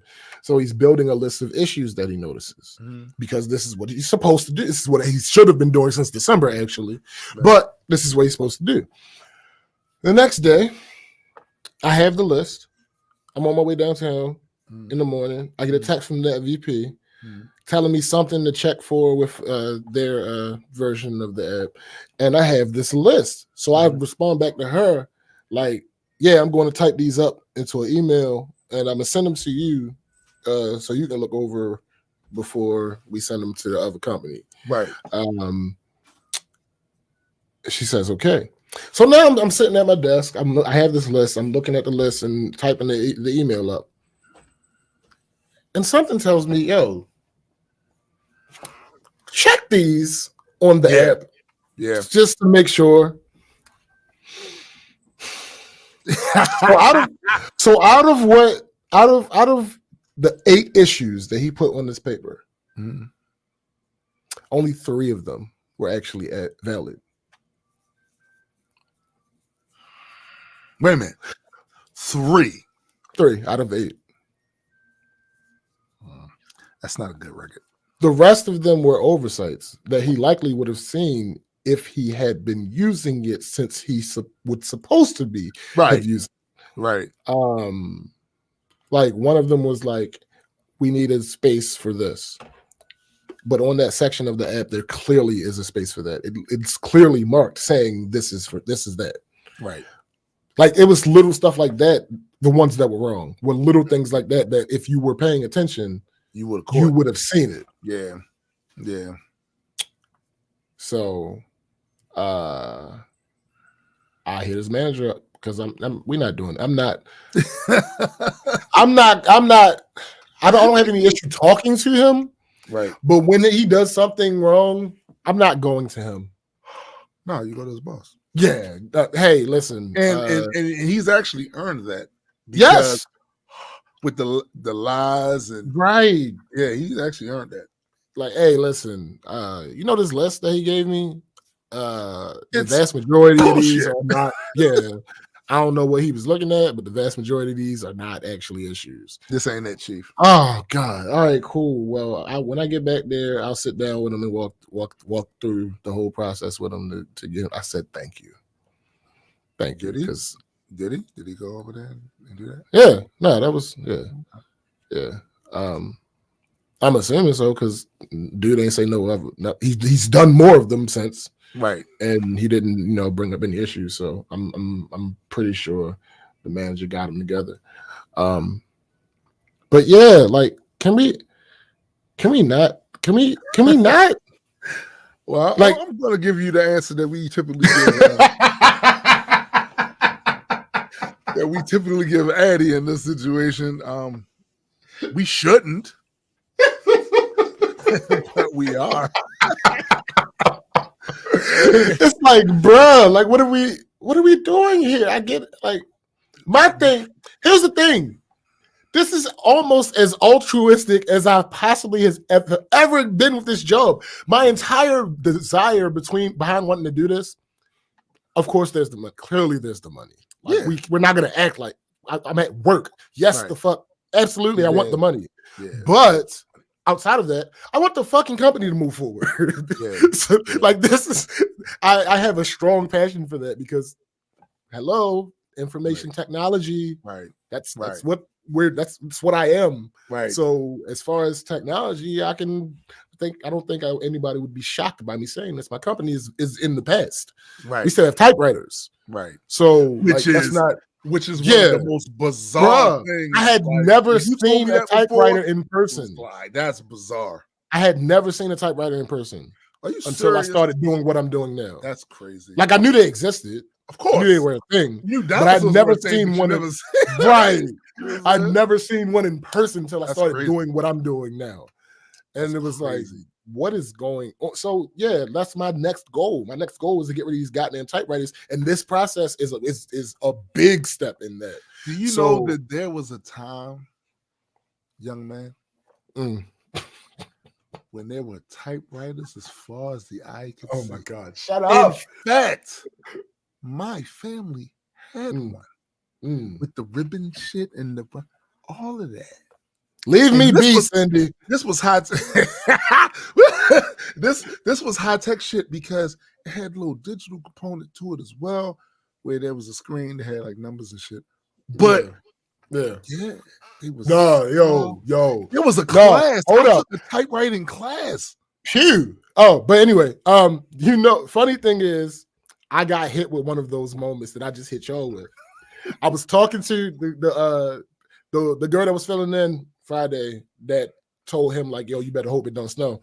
She was at a different location yesterday, and I was talking to her, and she was like, what exactly? I'm trying to get it exactly how she said, yeah, I was downstairs in one of the offices and I was purging things and purging files and whatnot, and I ran into like those square CDs. And I'm like, yo, I'm like, ma'am, they're not CDs. They're Pop Tarts. Hey, what you mean? They're digital Pop Tarts. She said, what you mean they're not CDs? I said, they're not CDs. They're called floppy disks. She's like, where do they go? I said, none of our computers actually have the capability to use them anymore. I was like, shit, damn, now I feel old. Damn it. Yo, you know I had to explain to my daughter last week what an 8-track tape was. Because this is where hey, look, man. This is where oh my God. She said the square CDs. She probably square CDs. She had it in her hand doing this. Yeah, she said they're a little more flexible than CDs. I said, God damn it. That's it right there, Biddy. Biddy said, I remember buying an electronic typewriter. That's what we had. We had electronic typewriter. Yep. Yeah. See, this is that bull right here. This is that bull right here. That's exactly what happened. The only reason that this girl at the job had seen one is because she worked at my job. And we tend to be uber behind on technology. Like, bro, uber like behind. She didn't even know the name of it. At all. She said square CDs, bro. Square CDs. You know what's crazy? Is the bar that she came up with. That's a bar. Listen, what's crazy about that is it the equivalent of a certain type of like technology? a certain type of technology that was used back during the freaking 1400s that for a very simple thing, and we never seen it before. So we don't know what the fuck it does. And we'd be these future guys that would go back there and be standing in front of it going, right. What the fuck? And they looking at us like, you don't know what that is? Yeah, you don't know what that is? Super advanced. Yeah, how do you not know what this is? Because it's obsolete now. Yeah, like it serves no purpose now. I probably only know from me. Yo, so yeah, I had my feel old moment this week as well. Wow, nigga, wow. It was a whole thing. But yeah, I'm like, can we just get on the right page? Can we just and do things that are supposed to be done so we can move forward and get rid of this? I'm gonna tell you why we can't. We can't because you're working there with people, some of which lived in the late 1800s, and then some of them who were born like when they discovered COVID, and because of the gap, right? Because of that timeline gap, right. No, No, because and you in the middle. See, Malcolm, this is what it's like to be in the middle. Right there. Right there. Facts. Right there. Because imagine this was me. Yeah. Boomers. Yeah. Right in the middle. Yeah. Like, what the fuck? But what's crazy is many in my generation are about as tech literate as boomers. I'm discovering. Of course, you should be. Well, like I'm like you're a unicorn. Yeah, but this is what I always think. Maybe not what I exactly do. Right. But God damn it, ain't there something that you do that forced you to have to use this shit everywhere? Like what the fuck? Nope. It's crazy. I know people to this day in your generation that still won't do online banking. Me too. Still, one of my coworkers, actually, he might be a boomer. He's 64. So I don't know. I'm not sure if maybe on the tail. Maybe possible. But he don't connect nothing to his phone. Like none of no accounts or anything, none of his cards or any can be accessed through his phone. Right. And I'm like, why do you think that's like, you think that's just like super dangerous to do? Like, what's funny is you don't understand that time has passed enough. That's kind of that they have safeguards for that type of thing. Like, I don't know. But yes, I work with boomers, Gen Xers, millennials, and Gen Zers. Special Space said he had to teach one of his old bosses that he didn't have to hit enter at the end of each line on PC like a typewriter. He was so pissed that Microsoft Word was adding periods and capitalization on its own when he kept hitting new line. Because new line isn't a thing anymore. Return isn't a thing anymore. It's not. Cindy says, it took me forever to realize I no longer needed to double space after sentences. That was a hard habit to break. McGinnis's mom, and now you have a kid that wasn't even alive for the 90s. That's ridiculous. That's like, she don't even remember times before at least a family computer. J. Hendry, what's with generation labels? I'm gonna tell you in a roundabout way. Humans label everything. That's just how we process literally everything from time to distance. Yes. To that's literally one of the main things about being human. Is that you have to categorize things. It reminds me when I thought this was so funny. So this person was having an argument saying, why do we always have to label ourselves? And they were talking about as far as group, demographic, ethnic, whatever. Mm-hmm. Why can't we just be Americans? Not realizing she just labeled herself. Right. This is exactly. But I get the confusion because we're not rewarded for thinking past a certain point. Right. Working through it. You're not rewarded for that. You're rewarded for the first thing popped in your head, whatever. So I get it, but it's what it is, B. Like, this is how we function. This is how we function. And it's gonna get annoying. I'm gonna tell you the main reason it's gonna get annoying, because humans are annoying. Facts. They are. So like even the stuff that we think that this is so great and it'll get annoying because humans are annoying. It's coming from an annoying source. Right? Humans are fucking annoying. And hold up. Here's the other thing. I wanted to just remind people of in case they was unaware. So February 28th, they are taking all of the Marvel stuff off of Netflix. Mm-hmm. And one of the things I was doing, actually, a couple of weeks now, but mostly this week. So I've been watching Marvel's Agents of S.H.I.E.L.D.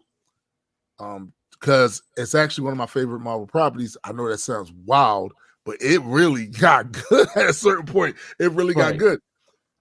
I am fairly certain that most of that stuff is going to end up on the Disney Plus app. Yeah. I'm mostly certain of that because this is still their shit. And now they own all of their shit with the exception of Spider-Man. You know what I'm saying? So, and they got Fox X-Men on there now, right? Mm-hmm. So if they got Fox X-Men on there now, it's most certainly going to go on the Disney Plus thing. But for those of you who enjoyed any one of those series, haven't seen it in a while, the ease of access of it being on Netflix right now, you got 9 days or some shit to go and binge out on some shit. You know what I'm saying? JR said Family Guy's on this. Yeah, because that's Fox. It's a Fox property. That's Fox. And they got, that's their shit now. That's their shit now. Special Space Agent of S.H.I.E.L.D. was dope. I'm telling you, what wound up happening with me with that was the rule that I usually have. If I can't get through the third one, I'm done. It just so happened that Agents of S.H.I.E.L.D. takes a little longer than the third one. It does. But I think I'm on season 4 now, and I mean it's really good. Like I'm gonna say from season 2 on, with the ending of season 1, okay, it was starting to get there. But season 2 on, it gets crazy.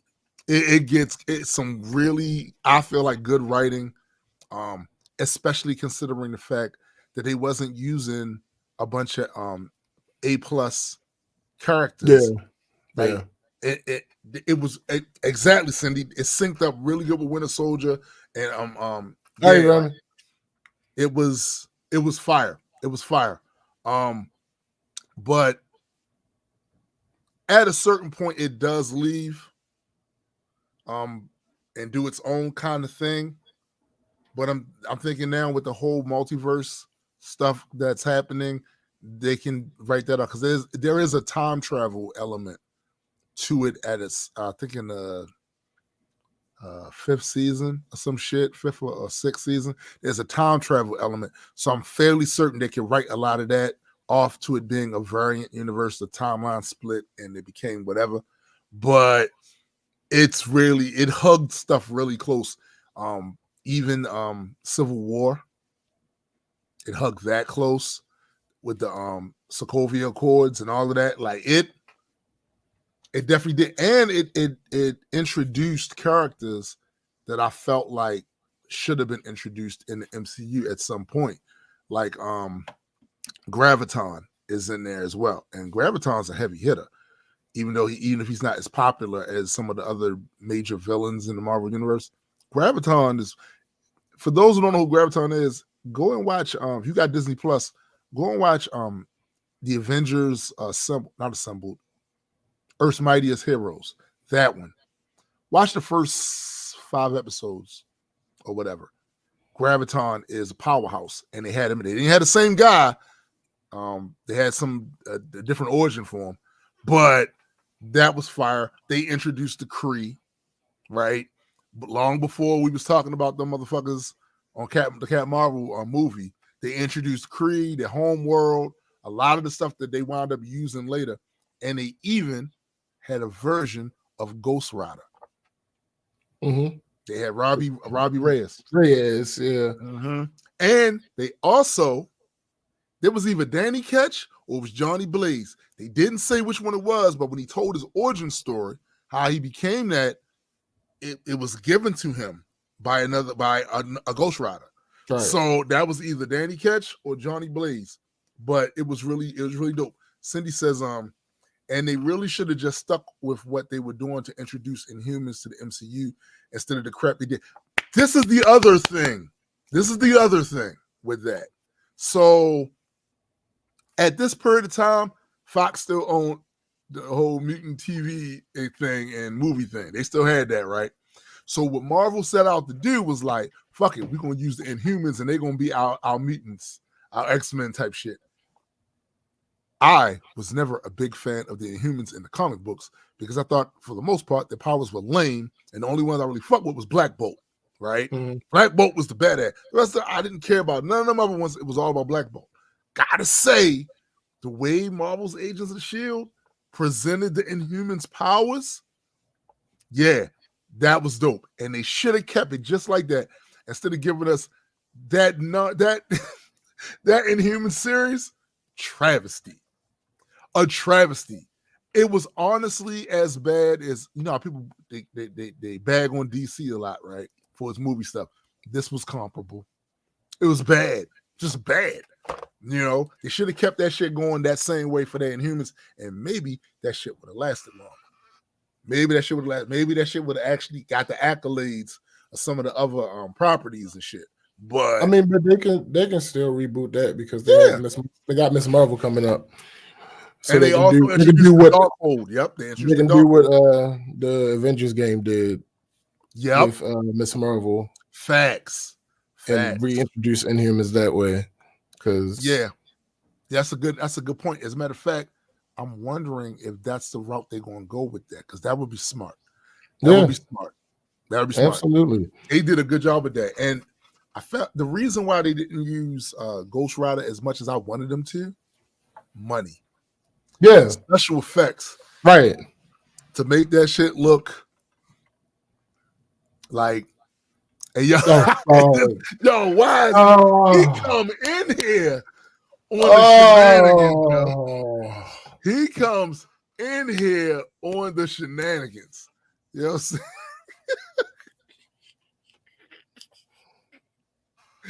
Yo, there's no. Anyway, also this week, I got new light. You got a newer light.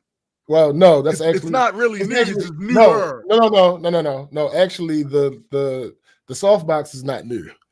The softbox is old. But the light behind the softbox is new. But see, I thought you meant that because when it came into the picture, like it came. No, shut up. Shut up. And it had newer. Shut up. No, the right there.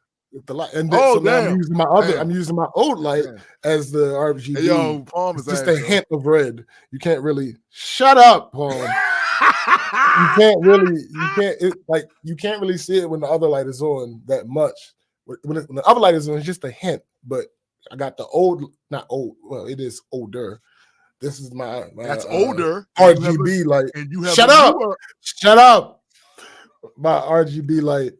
So I'm able to actually use it for color. What? Shut up! I did not say that. I'm actually able to use that for lighting, like colors now. Oh, okay.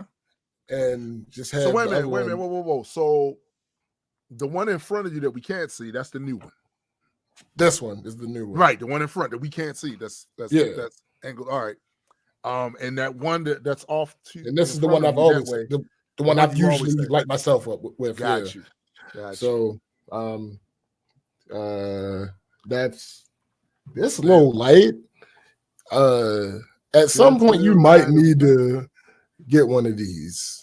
This low light is nice. Is it? And it was like relatively cheap. And it's super like the brightness. Look at this shit. Yo, they probably like you being abducted and shit. I don't like it. I don't like it. No, I really don't like it. But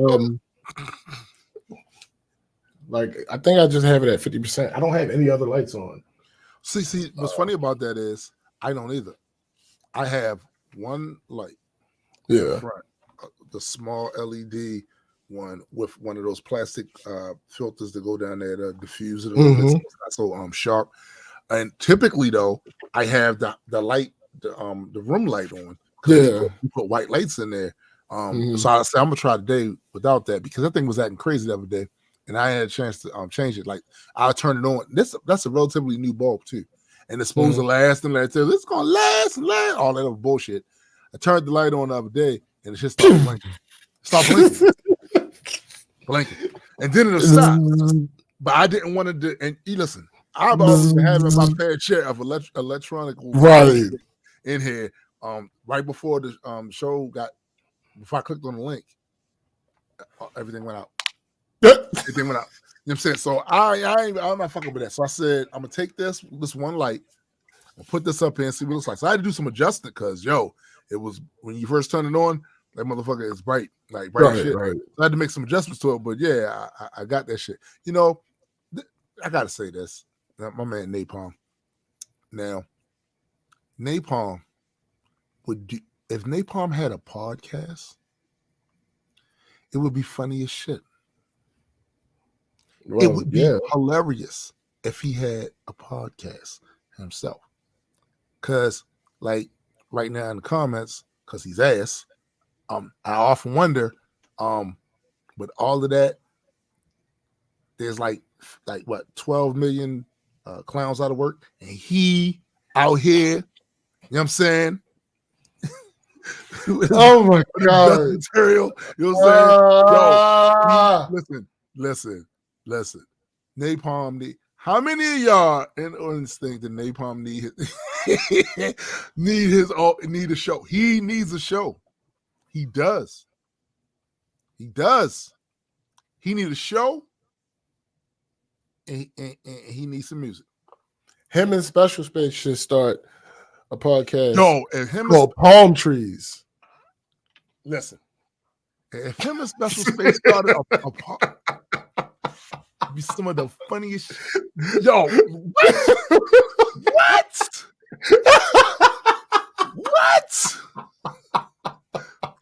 What? Oh god! No, that shit would be hilarious.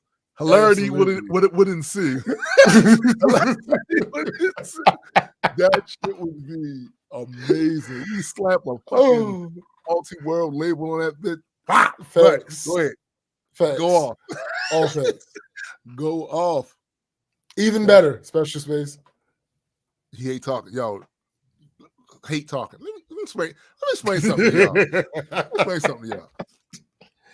If me and this guy had the resources already, we wouldn't have been on this show. Talking. We'd have had some young chippies up here, you know what I'm saying? Going off.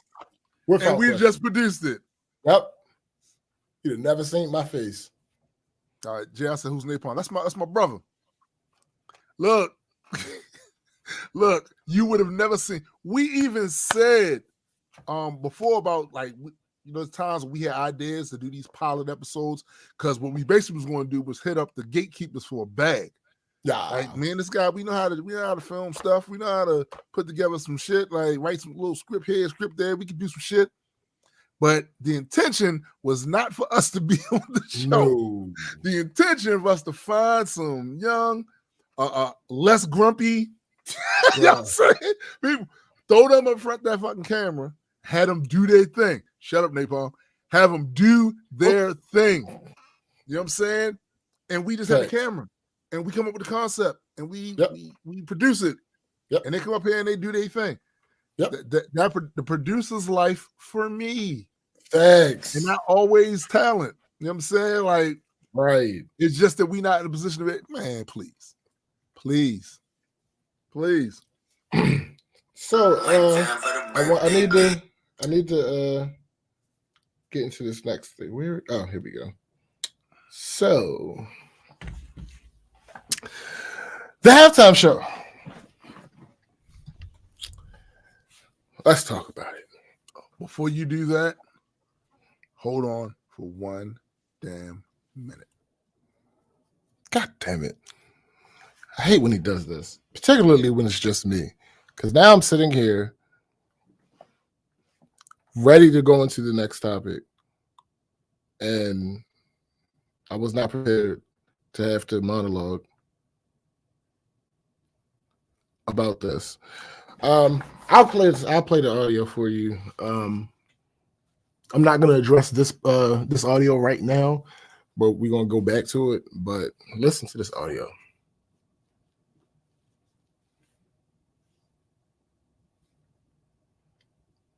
My God. I'm going to say it. The only one who took a stand in support of Colin Kaepernick and his protests against the NFL was the white boy. With all of these other black creators, artists, a white boy took a knee. Find that fascinating. Yeah, ma'am. That was real nice. But now show us a picture of the man that told him that he couldn't kneel. And after you do that, show us a picture of the thousands upon thousands upon thousands of black people that put their jobs and their lives at risk when they kneeled. Show us the picture of the people who were not rich, entitled white people who had nothing to lose by doing it. You gonna do that? No? Okay. All right.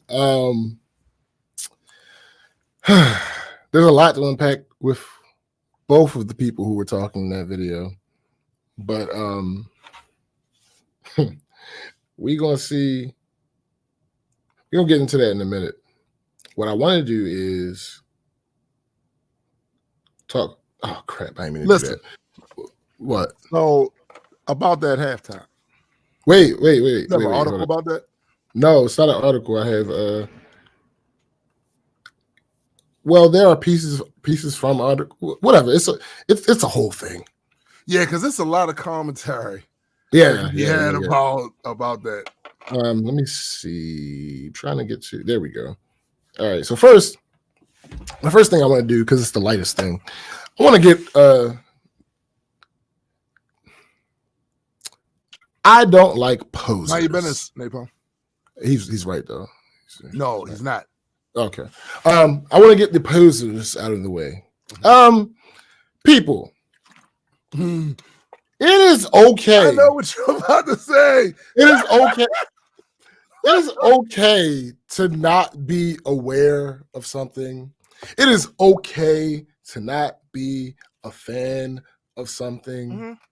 It's absolutely okay. Not only is it okay, it's encouraged. You don't have to like everything everybody else like, and like you don't. I have three instances, just three instances. Mm-hmm. One of them, and I'm not gonna tell where these things came from. Right. They come from humans. That's really all you guys need to know. So there's a picture of the final scene of the halftime show where all the performers are standing on the stage together. And the comment says, "I'm a little disappointed that Missy didn't show up like 50 Cent, but otherwise amazing." Yeah. Ma'am, what reason would you have to believe that Missy Elliott would show up to this particular halftime show with this particular group of people? I'll tell you. If you must know. This is one of these cases where someone doesn't really know a lot about a genre and assumes that one of the people in the genre who has managed to transcend into other genres so that this is the one they've heard of. This is the one they've heard of, right? Well, what wasn't the one I heard of there? She has literally nothing to do with the people that are on stage. Not a thing. So for those that don't know and would be absolutely okay with expressing that they don't know, the common theme, the thread that connects all of the artists on the stage is one Andre Young, aka Dr. Dre. And that is the connecting thread for all of the artists that are on the stage. Missy Elliott has virtually nothing to do with Dr. Dre. That would be Timbaland. Yeah, that would be more Timbaland. If Timbaland was up there, absolutely, totally had a point. Absolutely. But this one, Paul said the color that I like. Yo, All right, the next one. I literally saw someone say along these same lines, but where was Ja Rule? No, you didn't. I did. Yeah. I did. Yo, Palm said, where was Magoo? And the third one, there's a picture. Somebody caught Snoop smoking before the show started. On picture. It's a video too. This comment says, "Wow, this is the last thing I expected from Snoop Dogg. He has lost a fan." No, the fuck he hasn't. There's no way that you're a fan of Snoop if this was a surprise. Yo, what are we doing here? I gotta say, man, what is for anybody to say that it's a surprise? Yo, that there was a picture or video of Snoop Dogg smoking weed, smoking in California, in Cali at that. It's so much to the point where you say he's lost a fan. You was never a fan. You don't got a lot of cricket. You don't got a lot of kick it. You don't got a lot of kick it. You can just say you enjoy it for what it is, for what you know it, for what you know of it. I get it. You saw Snoop with the Martha Stewart thing. I get it. Right. That's your exposure to him. But here's the thing. I don't even know if that's true because they still make, when they're together, they make references to smoking weed. Yeah, but if you don't know nothing about smoking weed. That's true. Maybe you don't catch those references. That's true. It's like, bro, what are we doing out here?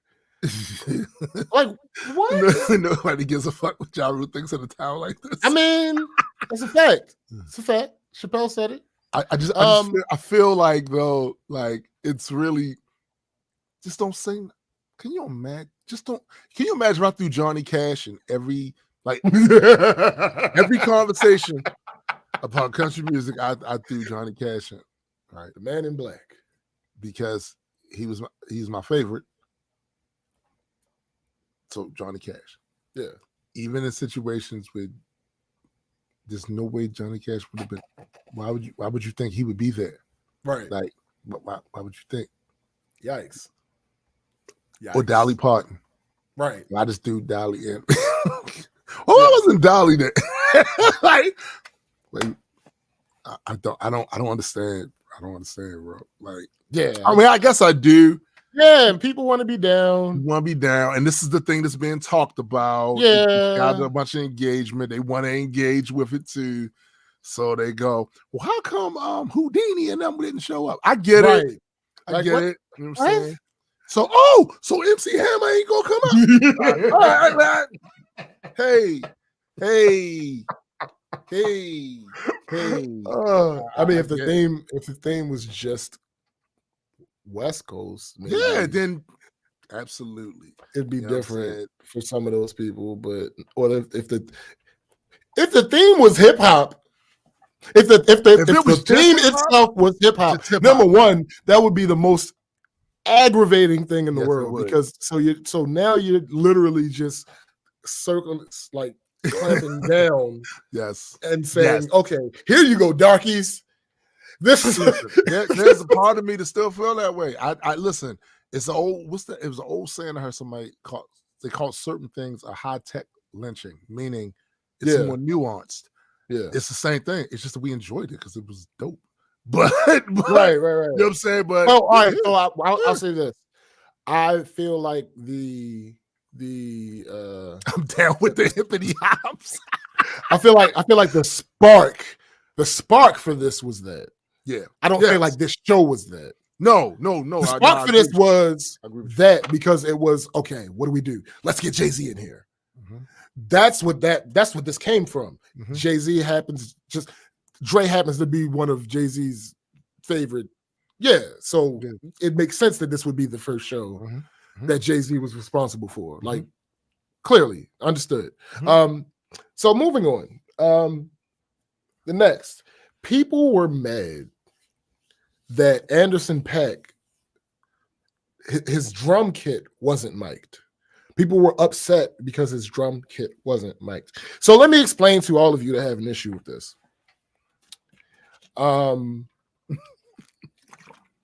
The Super Bowl halftime show is not a concert. Whoa, stop for a second. Stop. You mean to tell me all these years? Oh, God. That the halftime, I watched Prince after communing with African gods and made a deal for it to actually rain when he comes back to rain, and you telling me that this is not a concert? The hell you say? The hell you say? Oh God! Yo, stop! So the Super Bowl halftime show is not a concert. This is not a 100% live performance. This is something that is streamed live. Yeah, there's a difference. It's not what y'all. It's a show at the end of the day above everything else. It has been rehearsed and rehearsed and rehearsed and pre-produced. Yes, very much so. That is what for this Super Bowl halftime show, I might leave a couple things out, but the only things that were actually live were Mary singing, and not all of it. Probably a couple of the Rapidy Raps. Yeah, I'm sure a couple of the Rapidy Raps. And Dre playing the piano. Yeah. The vast majority of the rest of that was recorded already. And here's the thing. If you pay attention to Anderson while he's miming, because that's what it is. Yes. Artists never get paid, Jonathan. Artists do not get paid for that. They never get paid for this. Yeah, they never get paid for this halftime. What Anderson was showing you is how amazing of a drummer he actually is. Because what he did was he recorded that drum performance and then mimed it pretty much flawlessly. Yeah. Listen, look, y'all. There are things and reasons to be mad. There are things I didn't even cover. And I showed that was in my mind because I saw that shit today. I saw things. I saw people devoting energy to act as bullet shields for people who don't give a fuck about us. And not to say, I'm not saying anything because I don't want to go down that field. We talking about this, but I don't know a single person in my inner circle of family that has $200 million. Right. I don't give a fuck. But somebody with $200 million is going through. I don't have to run help them. They good. They straight. Right. Yeah. Generally. Why be mad about that? His mic, his drum kit wasn't mic'd. That's what we're gonna be mad about. Hey, that's his drum kit wasn't mic'd. But his drum kit wasn't mic'd. Hey, listen, you can say that a lot of times. You know what really would have happened? Like you literally, what you're saying is effectively they could have put mics that weren't on in front of his drums, and you would have been satisfied. Is what you're saying. That's you understand what I'm how saying. dumb you sound? That's what I'm saying. Do you not understand how dumb you sound with that? How is this a real complaint? It's a real complaint. Is it somehow that you don't believe he can actually play a drum? Because right. Like, listen, I understand that the world, even some of you that wasn't born at the time, is still in shock over Milli Vanilli. But listen, I gotta tell you, that was a long. Anderson .Paak started his musical career as a drummer. That's what he did. But see, here's the thing about that, though. Because now we're going into some territory here that's very similar to the Missy conversation. Y'all don't know. Y'all don't know. And you mad about some shit. Right. You don't know dick. You don't know. If you were, I get it. For some people, you thought he was a dentist. That's funny because that is one of his distinguishing characteristics is his teeth. So, I mean, I ain't gonna hold you. Yo, listen, because Teeth, Dennis, they go together. So maybe fuck it, might as well. Bar. I mean, it is what it is.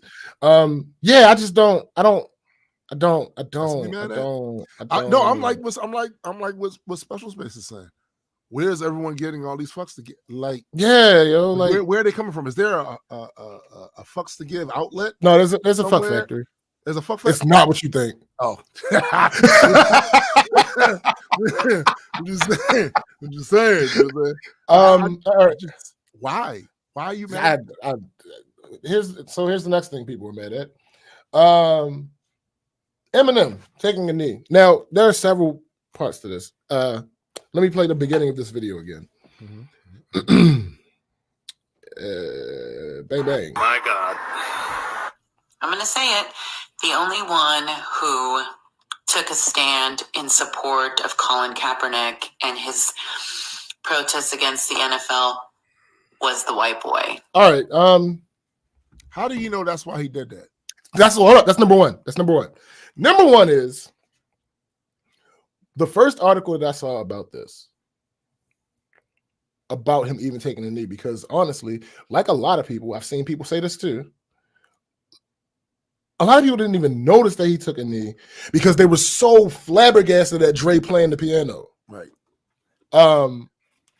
And same here, because we talked about Dre. We did a fucking GOAT metric on Dre. Yes. And we talked about like he's skilled at this shit, but was never known for musically playing. I don't think instruments. I don't think he initially was. I think right because of his journey in his music. That's the whole reason Scott Storch has a career. Yes.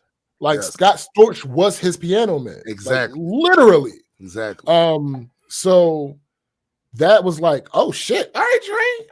Okay. Mm-hmm. And then later on, I saw an article about him taking the knee. And when I watched it again, I was like, oh, okay, cool. Wasn't a Pac song playing? Here's the thing. The first article that I saw about him taking a knee said that him taking a knee was a tribute to Tupac. Now, let's be fair. That doesn't mean that's true. It could have been about the police brutality thing. It absolutely could have been because it's M. We know M will go out of his way to. And he don't give a fuck what you precious snowflake and motherfuckers think. Absolutely. But the first thing is nobody, and when I say nobody, this is either going to be Dre or Eminem, has come out and said that's why he took the knee. Nope. So, I honestly can take it as both. Honestly, I can take it as he did it for both reasons. That's headcanon for me until him or Dre says something different. But can we talk about Shorty thinking that that's a TikTok or something she need to be making? Absolutely. No, that's. I started to make a TikTok response because the video's longer. It's a dude on there that's supposedly checking her, and he says some questionable shit too. We're gonna get to that. Of course. We're gonna get to a lot of times people who are the least informed about any of this shit are the loudest motherfuckers talking about it. Yeah, it's real. Let's debunk this rumor. The NFL told Eminem not to kneel. Dr. Dre has officially come out and said that's not the case. Well, that's it. Move on, y'all. Yeah, because let's see here.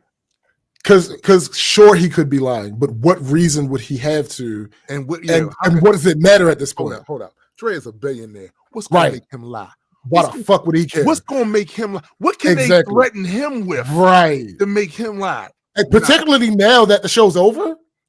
What the fuck they going to do to Dre? Yo, let me tell you something. If Dre never came out there and did any of that shit, he's good.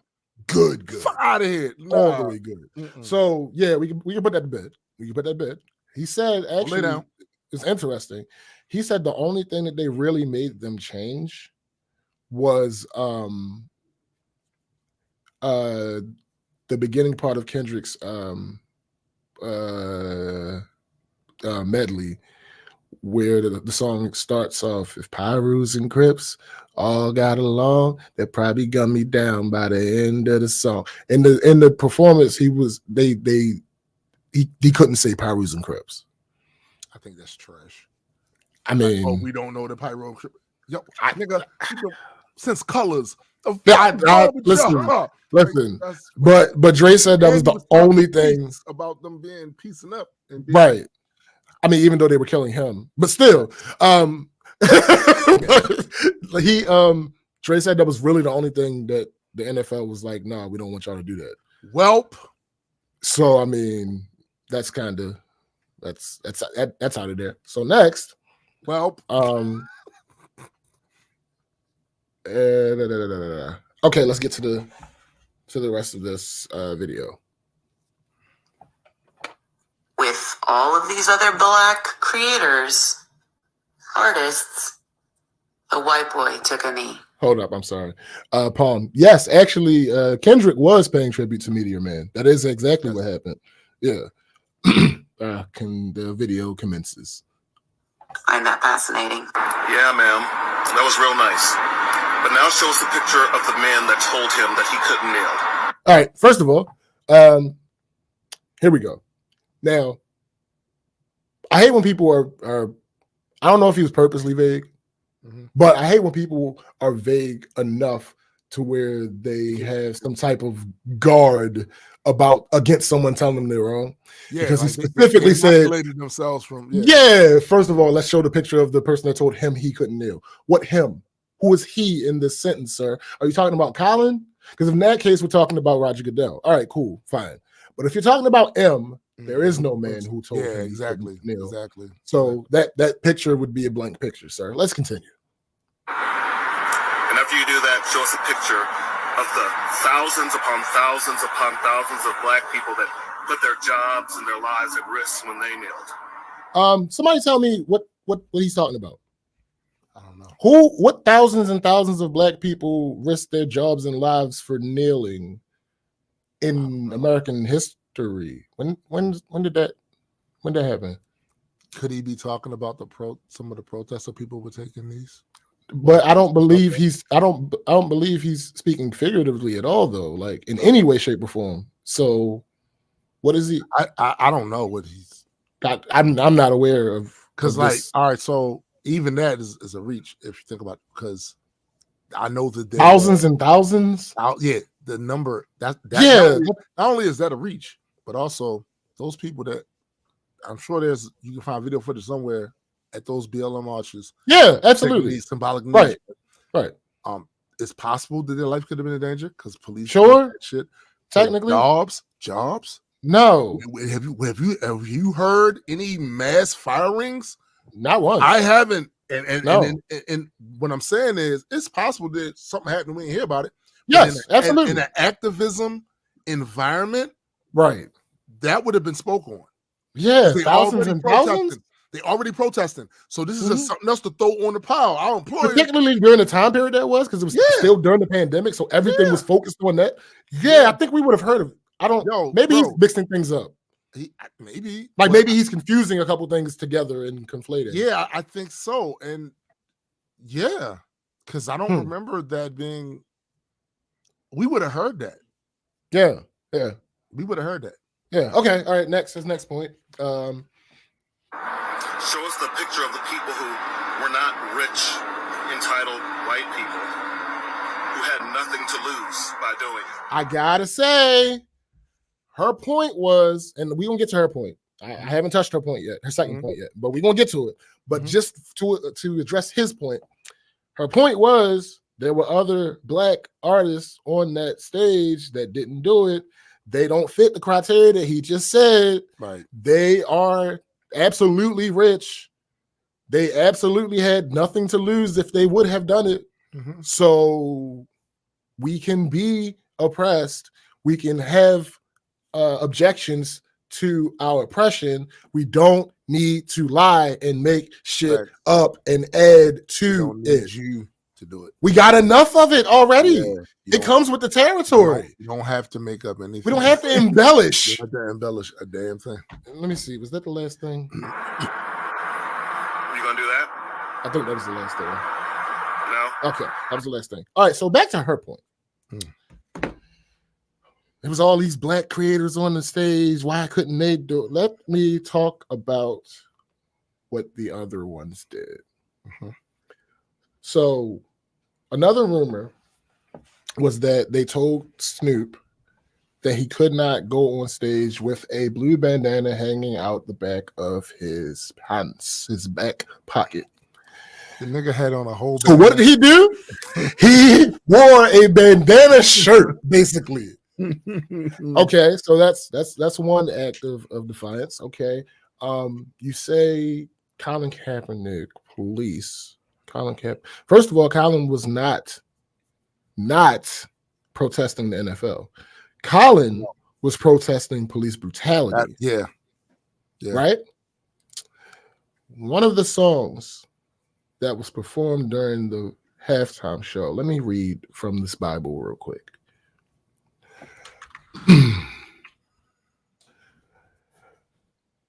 I'm ahead of my game, still puffing my leaves, still fucking the beats, still not loving police. That was not blocked. That was not censored. That came through live. It did. Let's talk about another one of these artists and a song that they performed on this same halftime show. Mm-hmm. Wouldn't you know, we've been hurt, been down before.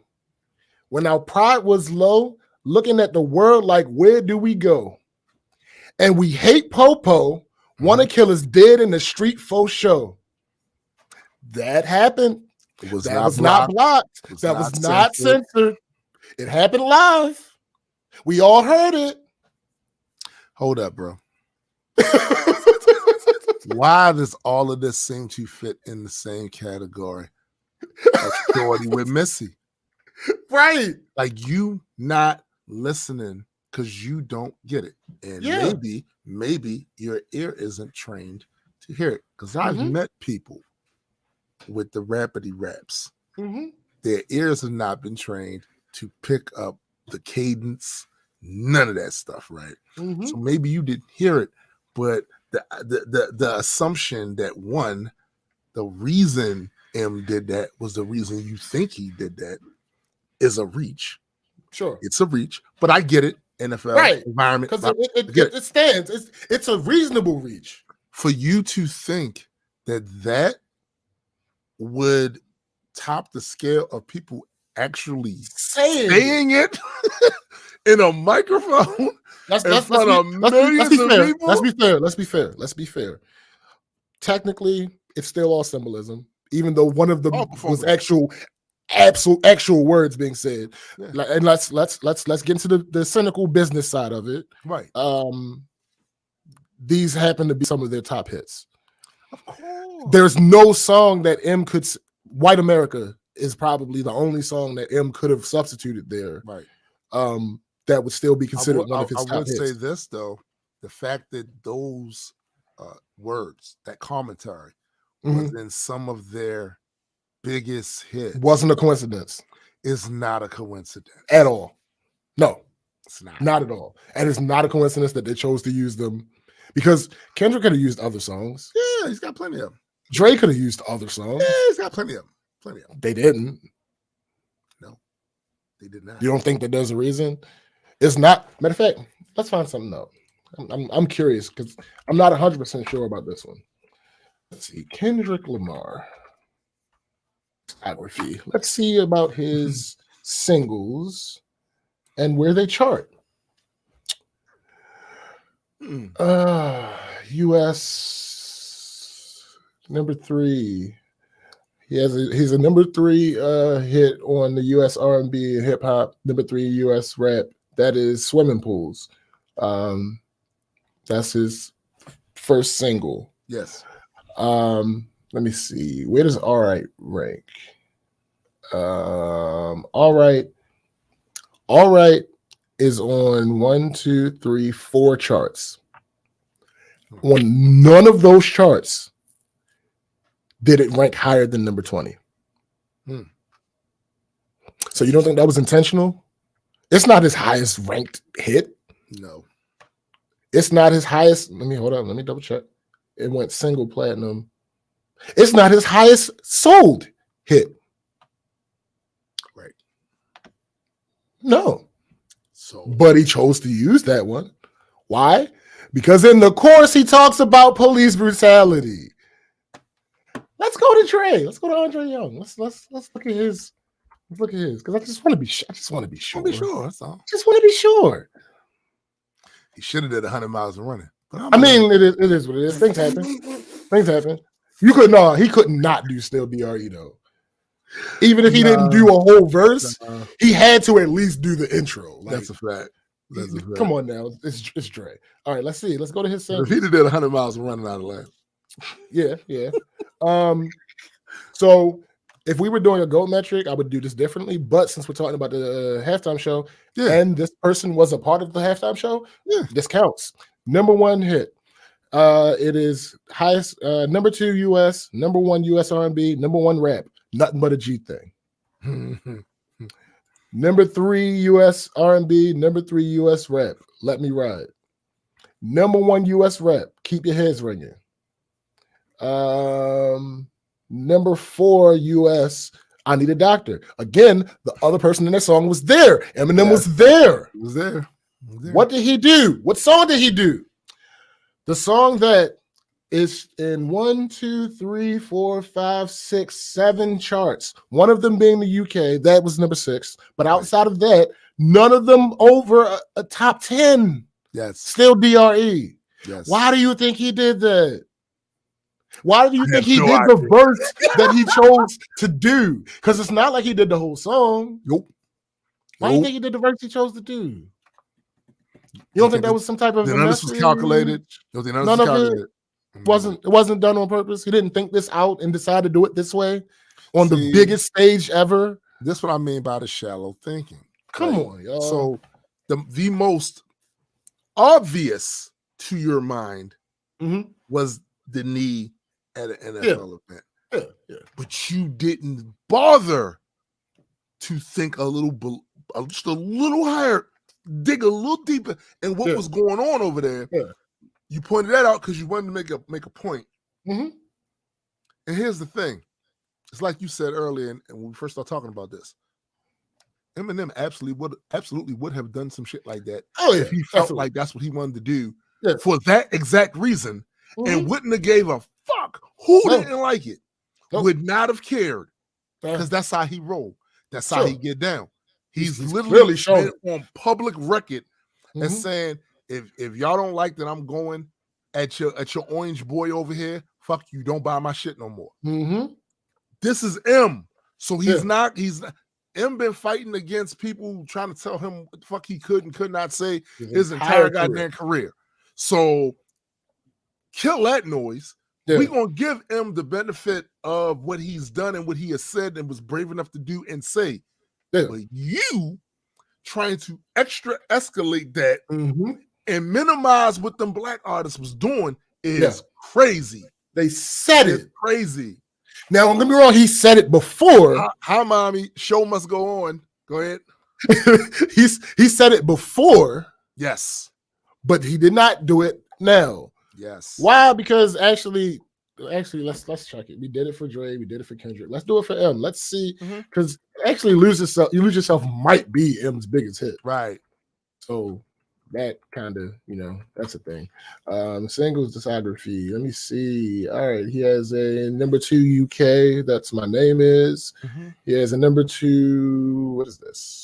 Swiss. I mean, he's worldwide. We know he's gonna have some Swiss in there. He's the asses. No, that's funny. I saw that a lot. Let me see. He has a number 1 a bunch of places. That's Stan.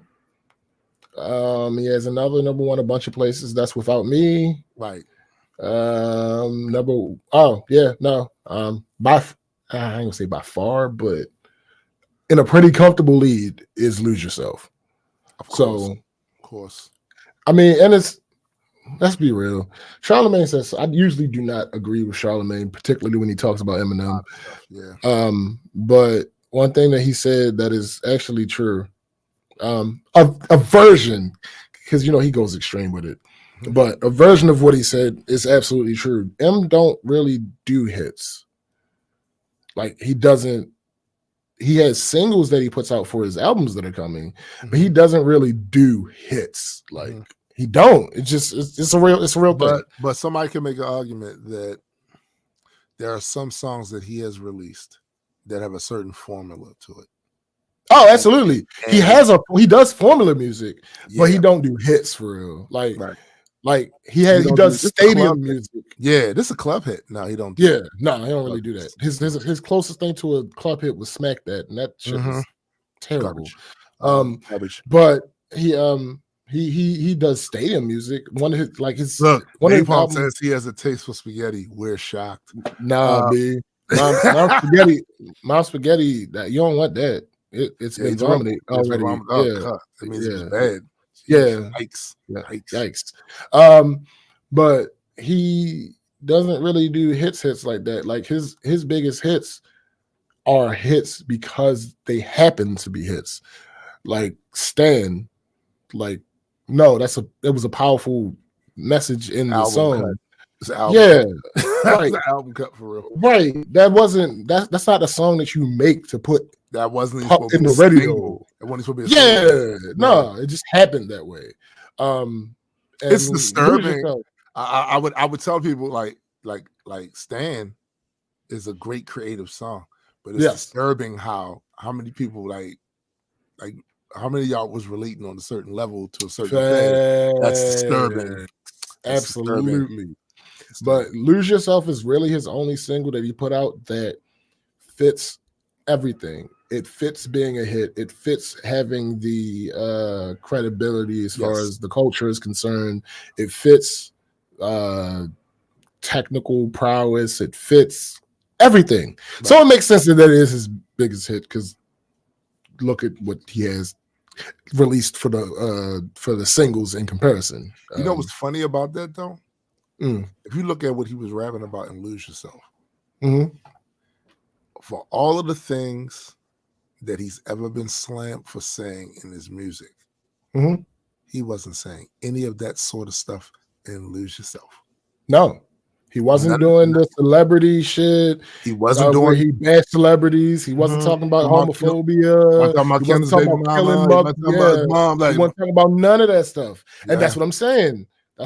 This is the closest to what seems like him attempting to make a hit, even though still not necessarily poppy. Right. But him attempting to make a hit. I'm going to sit down. I'm going to talk about this. And again, that could have been just because it was for the movie. Like that could have just been the reason why. Right. He might not have even been focused on making a hit. He could have been just focused on trying to do a song that encapsulates the feeling of his character in the movie and just come up with this.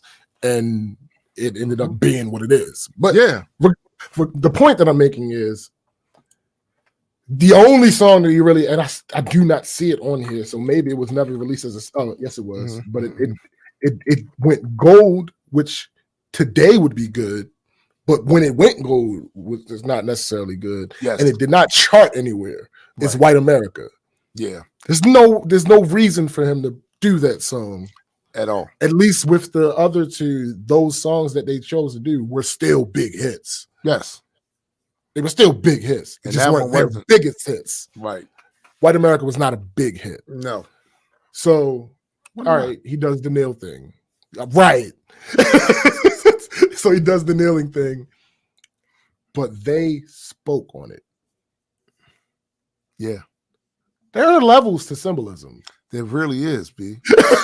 Listen, to me, the performative stuff, where you're not literally saying it, but you're doing something that alludes to it, that's cool. But when you come out and say it, it's different. I think that's a different level. That's a different tier. Different. And she couldn't, for the life of her, give any credibility to what these brothers was up there saying, actually saying, in their face. No, you're going to focus on the kneeling part. And you think you're being progressive by throwing all of that praise towards M. Right. But if you knew and was actually a fan of M, you would know every way that he's ever shown, that's not how he gets down. Yeah. That's not how he gets down with his folks. These are his friends. Basically, he's like, you can't go at them because they're my friends. I don't want to hear none of your bullshit about who and what they are as a human.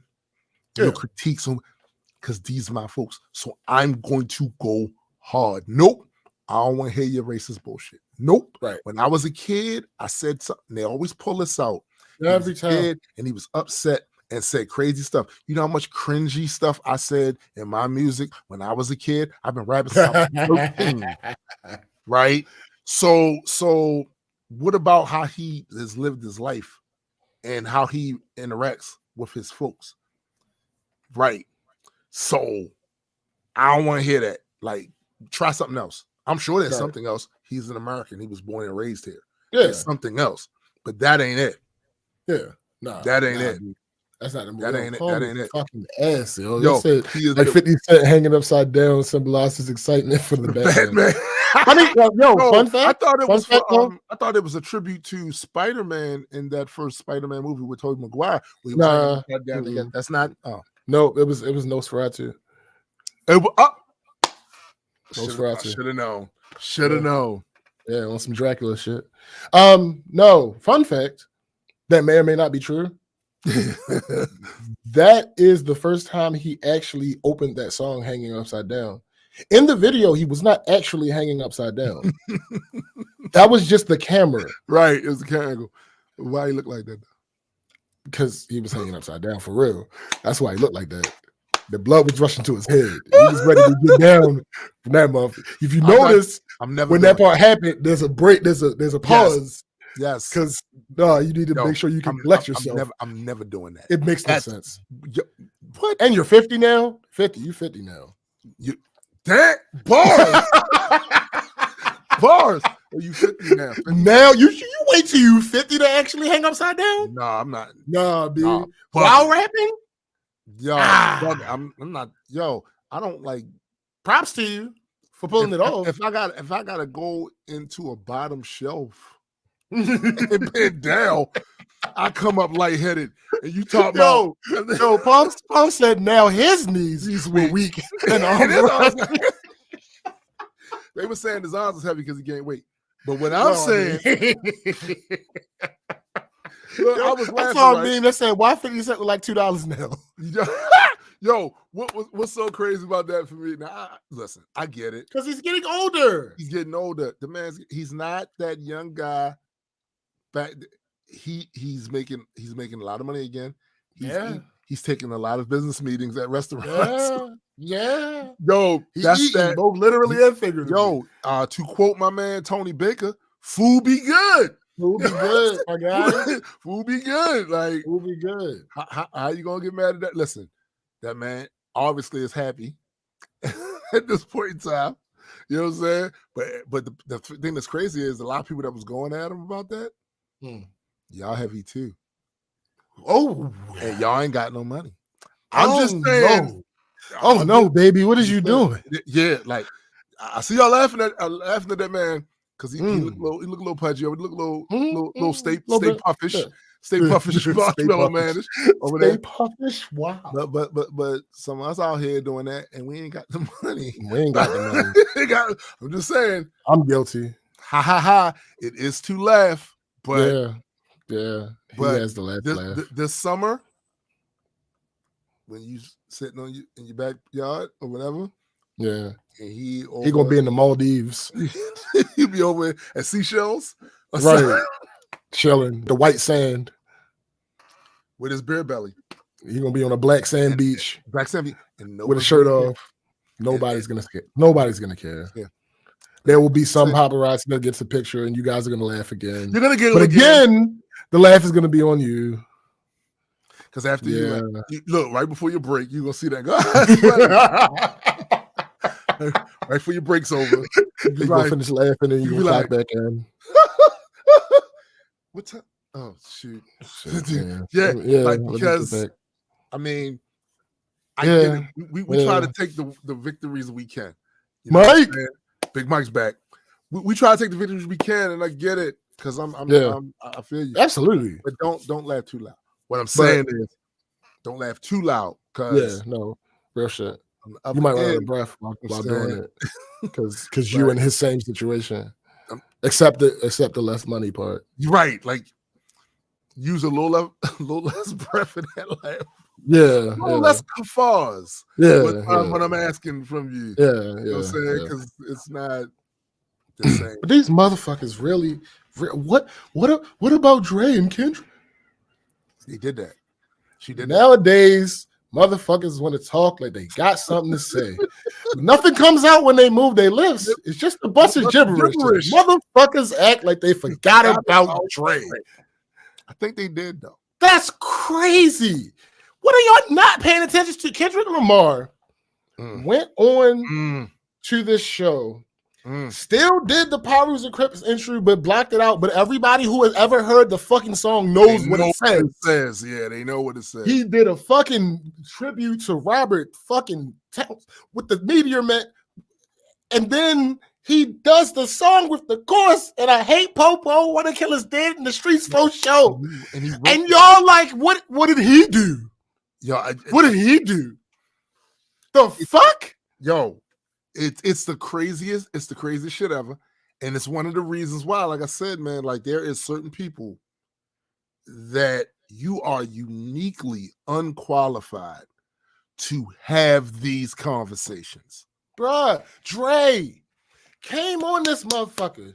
First of all, let's be clear. He would be foolish not to have M there. Yeah. It would not make sense for him not to have M there. But grabbed all these black entertainers and put them as co-headliners. Have you ever watched a Super Bowl halftime show before? Right. There are times where it will say this person and this person, but the vast majority of the time there is one act that is a headliner, and they may bring people in that aren't advertised. Right. No, he brought them in as headliners. He spent, now there's conflicting reports about this because the NFL generally covers production costs. Right.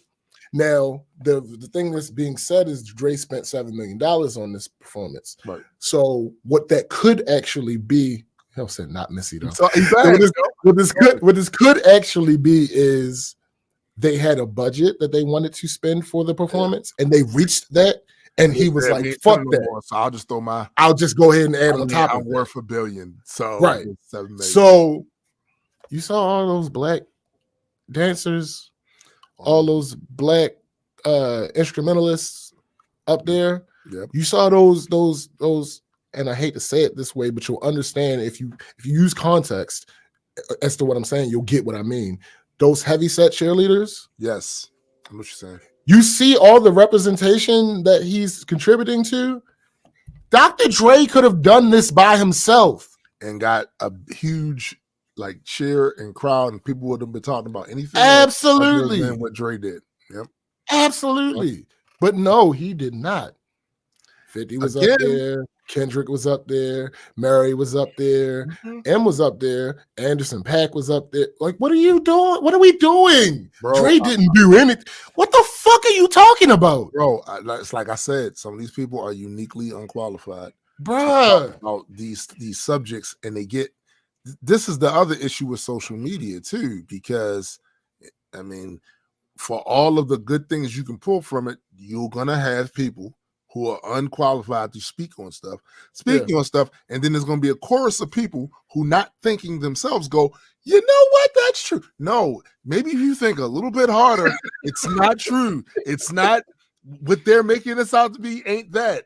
No, but I'm telling you, man, bro, it's like I told you, people have these agendas and conversations with themselves all the time, and they look for reasons to insert that agenda into the conversation.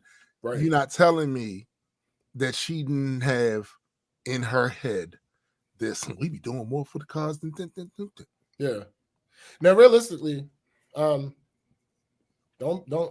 not you know, but if you're listening, don't get it twisted. That white woman was not the only person that was on this show. No. There were black women. There were black men. Yes. Again, on the same shit. Unqualified to talk about that. Oh, y'all up there, and the only person that's gonna do this is Eminem, the white boy. Another thing is Amanda Seales, love you to death. Normally you be on point. She was bugging. Said something to the effect of, "We really up here celebrating this white boy doing this." You bugging? Maybe, because that's the answer is maybe, right? Because like I'm not for sure that. Again, as we said at the beginning of this, we're not 100% sure that that's why he did this. On top of that, I don't know how many people were actually like celebrating. She might be right on that part. I just didn't necessarily see it.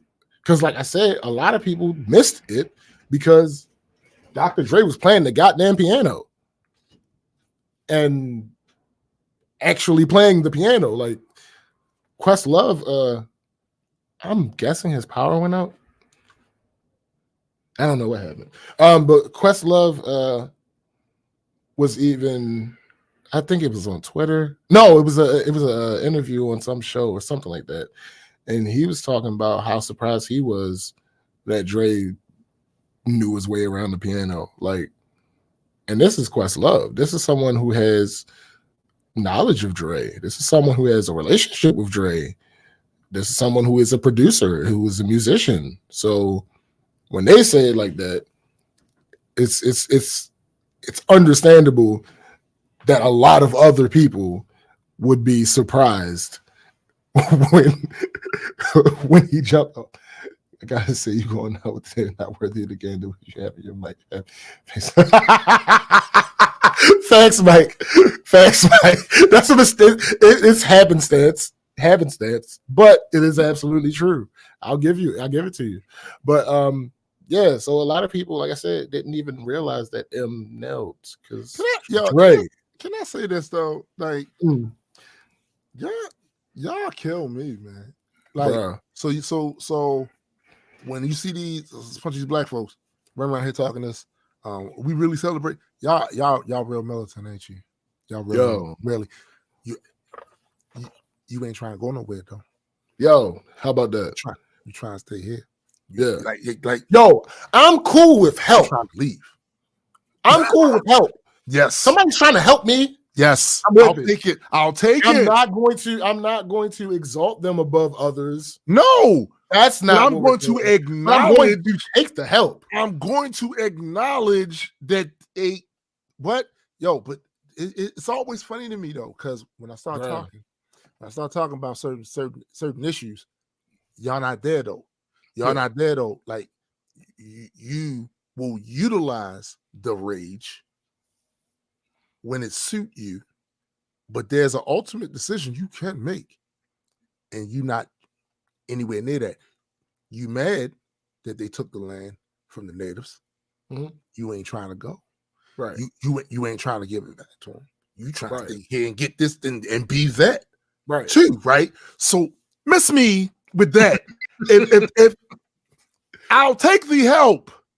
That's what I'm gonna start doing. Like, if I ever make it to a point in life where I can have like very even seldom conversations with some of these fucking celebrities, whenever they say some dumb shit like this, my response to them is going to be, yo, you still live in the U.S.? Yeah, you got the money to leave. You got the money to leave. Yeah. Why you still here? And it's crazy to hit them from that angle, because we're actually hitting them from the left. Think about it. Yeah. Usually on the right, they talking about, if you don't like this, you don't like it, you can leave. Right? Mm-hmm. We hitting you from the left. Because we not saying leaving is a bad thing. That's what we're going to do. Yeah, so absolutely. I'm asking you, right? Why you still here? If you just mad, you mad. You seen it. Mm-hmm. You know, it's a lot of things here I don't like. That's why I'm planning to leave. Yeah, you don't live in California, but you go there whenever you need it. Mm-hmm. Mm-hmm. Okay, so why can't you live somewhere a little bit south of here? You super, yeah, exactly. You and go there when you need it. Yeah, go back there. You super mad. Canada doesn't want you to watch us. That's why I said South special space. Yeah, that's why I said South. Look, you super mad though, but when I talk about leaving, you got all the reasons in the world why I shouldn't go. Mm-hmm. But you mad? Yeah. I thought you was mad. Yeah. You could do it from elsewhere. Like why can't like whatever it is you're trying to do here could effectively be done elsewhere. You can still have the effect here. Yep. Because you're rich. You got the reach. The money is the reach. The money is the reach. You don't got to physically be here for all that. You got to show up every now and then, of course. But you do that anyway. Yeah. If you have something to take care of in Georgia, but you don't live in Georgia, what you do? You go to Georgia. Yeah. Then you go back home. After you finish, you go back home. You right there. That's it. And there are places you can leave no more than a 4-hour flight back. Right. You know how long it takes to get from California to New York? Yes. It's ass. I hated it. You can live in Seattle. I was going from Seattle. Right. I hated that. Just for an example, you can live in Mexico and get to California faster. Mm-hmm. You can live in Mexico and get to Georgia faster. Mm-hmm. So, like, what do you? And by the way, there's in Belize, there's really parts of Belize that's right at the border of Mexico. Mm-hmm. Yep. I'm just saying. These are things that were like, what? But they mad though. Yeah, you're mad. They're so mad that they don't want to acknowledge when somebody outside of our group took a stand, said something, did something that you agree with. You already agree with that. And then you own it. You own it, but you mad because they didn't have a complexion you wanted to see to do that. But they didn't. This has always been the case. NAACP was not started by just black people. No, Jews were there. Like, this has always been the case here. This is how change. This is how it has to happen. Right. Because of how much of a minority we are. Demographic numbers matter. Mm-hmm. They matter. So when one does it, you finding reasons to, and I'm like, he's just been acknowledged. Yeah, that's it. He's been acknowledged for doing it. That's it. Yeah. That's it. Now there probably were some bad actors on the shit that wouldn't be surprised was extreme. There was absolutely some bad actors. I'm so proud of Eminem. It's a shame that those others. Certain there was people that was doing that. Yeah, absolutely. Sure, you kick them to the side. You kick them to the side. That's likely not where the majority were going. Yeah, they just like I said, it's a good portion that didn't even realize he did the shit. Yeah, facts. And then there's even a bigger portion because spoiler alert, it includes all of us that aren't sure if that's actually why he did it in the first place. Yeah, it's absolutely plausible given his history. But what we do know is what them brothers up there were saying. They said, we know that. We know that for sure. Yeah, we know what they said. It's funny to me how that worked though. Like, it's funny how that worked. Like they that mad. They that mad. Yeah. They that mad and they that militant. But the moment I mention something about myself taking me and my folks and Nelson, it's all these. Well, why would you do that? Right. What? Okay. It's a losing fight. Okay. It's a losing fight. Yeah. You stay and fight. It's a losing fight. You can do everything that you can do here elsewhere. There. Particularly you because you're rich. Right. Right. What are you fighting for? And you fight for what? For somebody else's life? I hear you. But so you can't. So now you can't use that as a criticism to the government. Y'all took but you ain't. Yeah, you ain't doing better. You good with it? You good with it? Right. That's why you ain't going nowhere. You good with it? Like it's crazy to me when I hear that because it's such a contradiction. Like, you that mad? I'm not even that mad not to give him his acknowledgement. Right. Oh, yo, he did it. That's what's up. He did a thing. That's what's up. I ain't even that mad. I'm mad enough to leave. Right. All right. But a lot of that shit is performative, bro. It's performative. He did a thing. They did more. Yeah. I mean, like, what do you? And a lot of the criticism is performative, in my opinion. Sure. Like, y'all showing off online. Mm-hmm. It's like we did a show some years ago where we were talking about how the way they misuse the black on black FBI homicide statistics. Yeah. And how they weaponize it in a way without looking at the actual numbers. They look at these percentages without looking at the actual numbers, right? Especially in contrast to overall population. They won't do that, right? Yeah. And basically was like, I told you, at the time, there are people utilizing this stuff for engagement. Yes. They're taking this stuff, they're getting engagement with it, because they know that was that the wind. It's windy as fuck. Was that the wind that just did what it did? Yeah, bro. Yo, God. I swear it sound like you was walking down some old Western Main Street and a tumbleweed blew by. Like, what the hell? I'm like, bro, what you good? Aries. Like, what is okay, whatever. I just think when it comes to a lot of this stuff, this is the other reason why I can't stomach it no more. Because it's a certain amount of focus, I believe. Just me personally. It's a certain Fujin is pissed. Like, it's a certain amount of focus that we, I think, give to certain things that has never worked out for us in the way that we wanted to. We still and I'm like, yo, so maybe it's time to focus that somewhere else. Like maybe that energy is wasted energy. You got all out of that you were going to get for all of that's it. That far, no further. They not allowing that, and they're going to do everything in their power at a certain point to prevent that from happening. They're considerable power, especially here. They're going to do everything to stop that. They're going to ban books. They're going to do all this other shit. So maybe it's time to focus energy, that rage, that energy, that focus in another direction. Did you ever even consider it, or you were buckling in for another 400 years of the bullshit? That's what you was doing. You was buckling in for that because maybe I'm too old. I don't want it no more. No, I don't want it. No, I don't want it. That's a sentiment that we share, sir. I don't want it. I don't want it no more. I'm tired of it. Like, and especially when I keep seeing people with smiles and happiness elsewhere that look like me. Facts. They not always grumpy. I'm grumpy every day, even if it turns into a joke. Every day I'm grumpy, right? And I don't know how to compartmentalize to a degree where that stuff doesn't piss me off. You know, we be in the inbox. I don't know how to at this. It's too much happening all the damn time, and it's been going on. See, I didn't have to. You can ban all the books you want. I talked to my grandfather though. Right. You can ban all the books you want. I talked to my moms. You can. I've heard.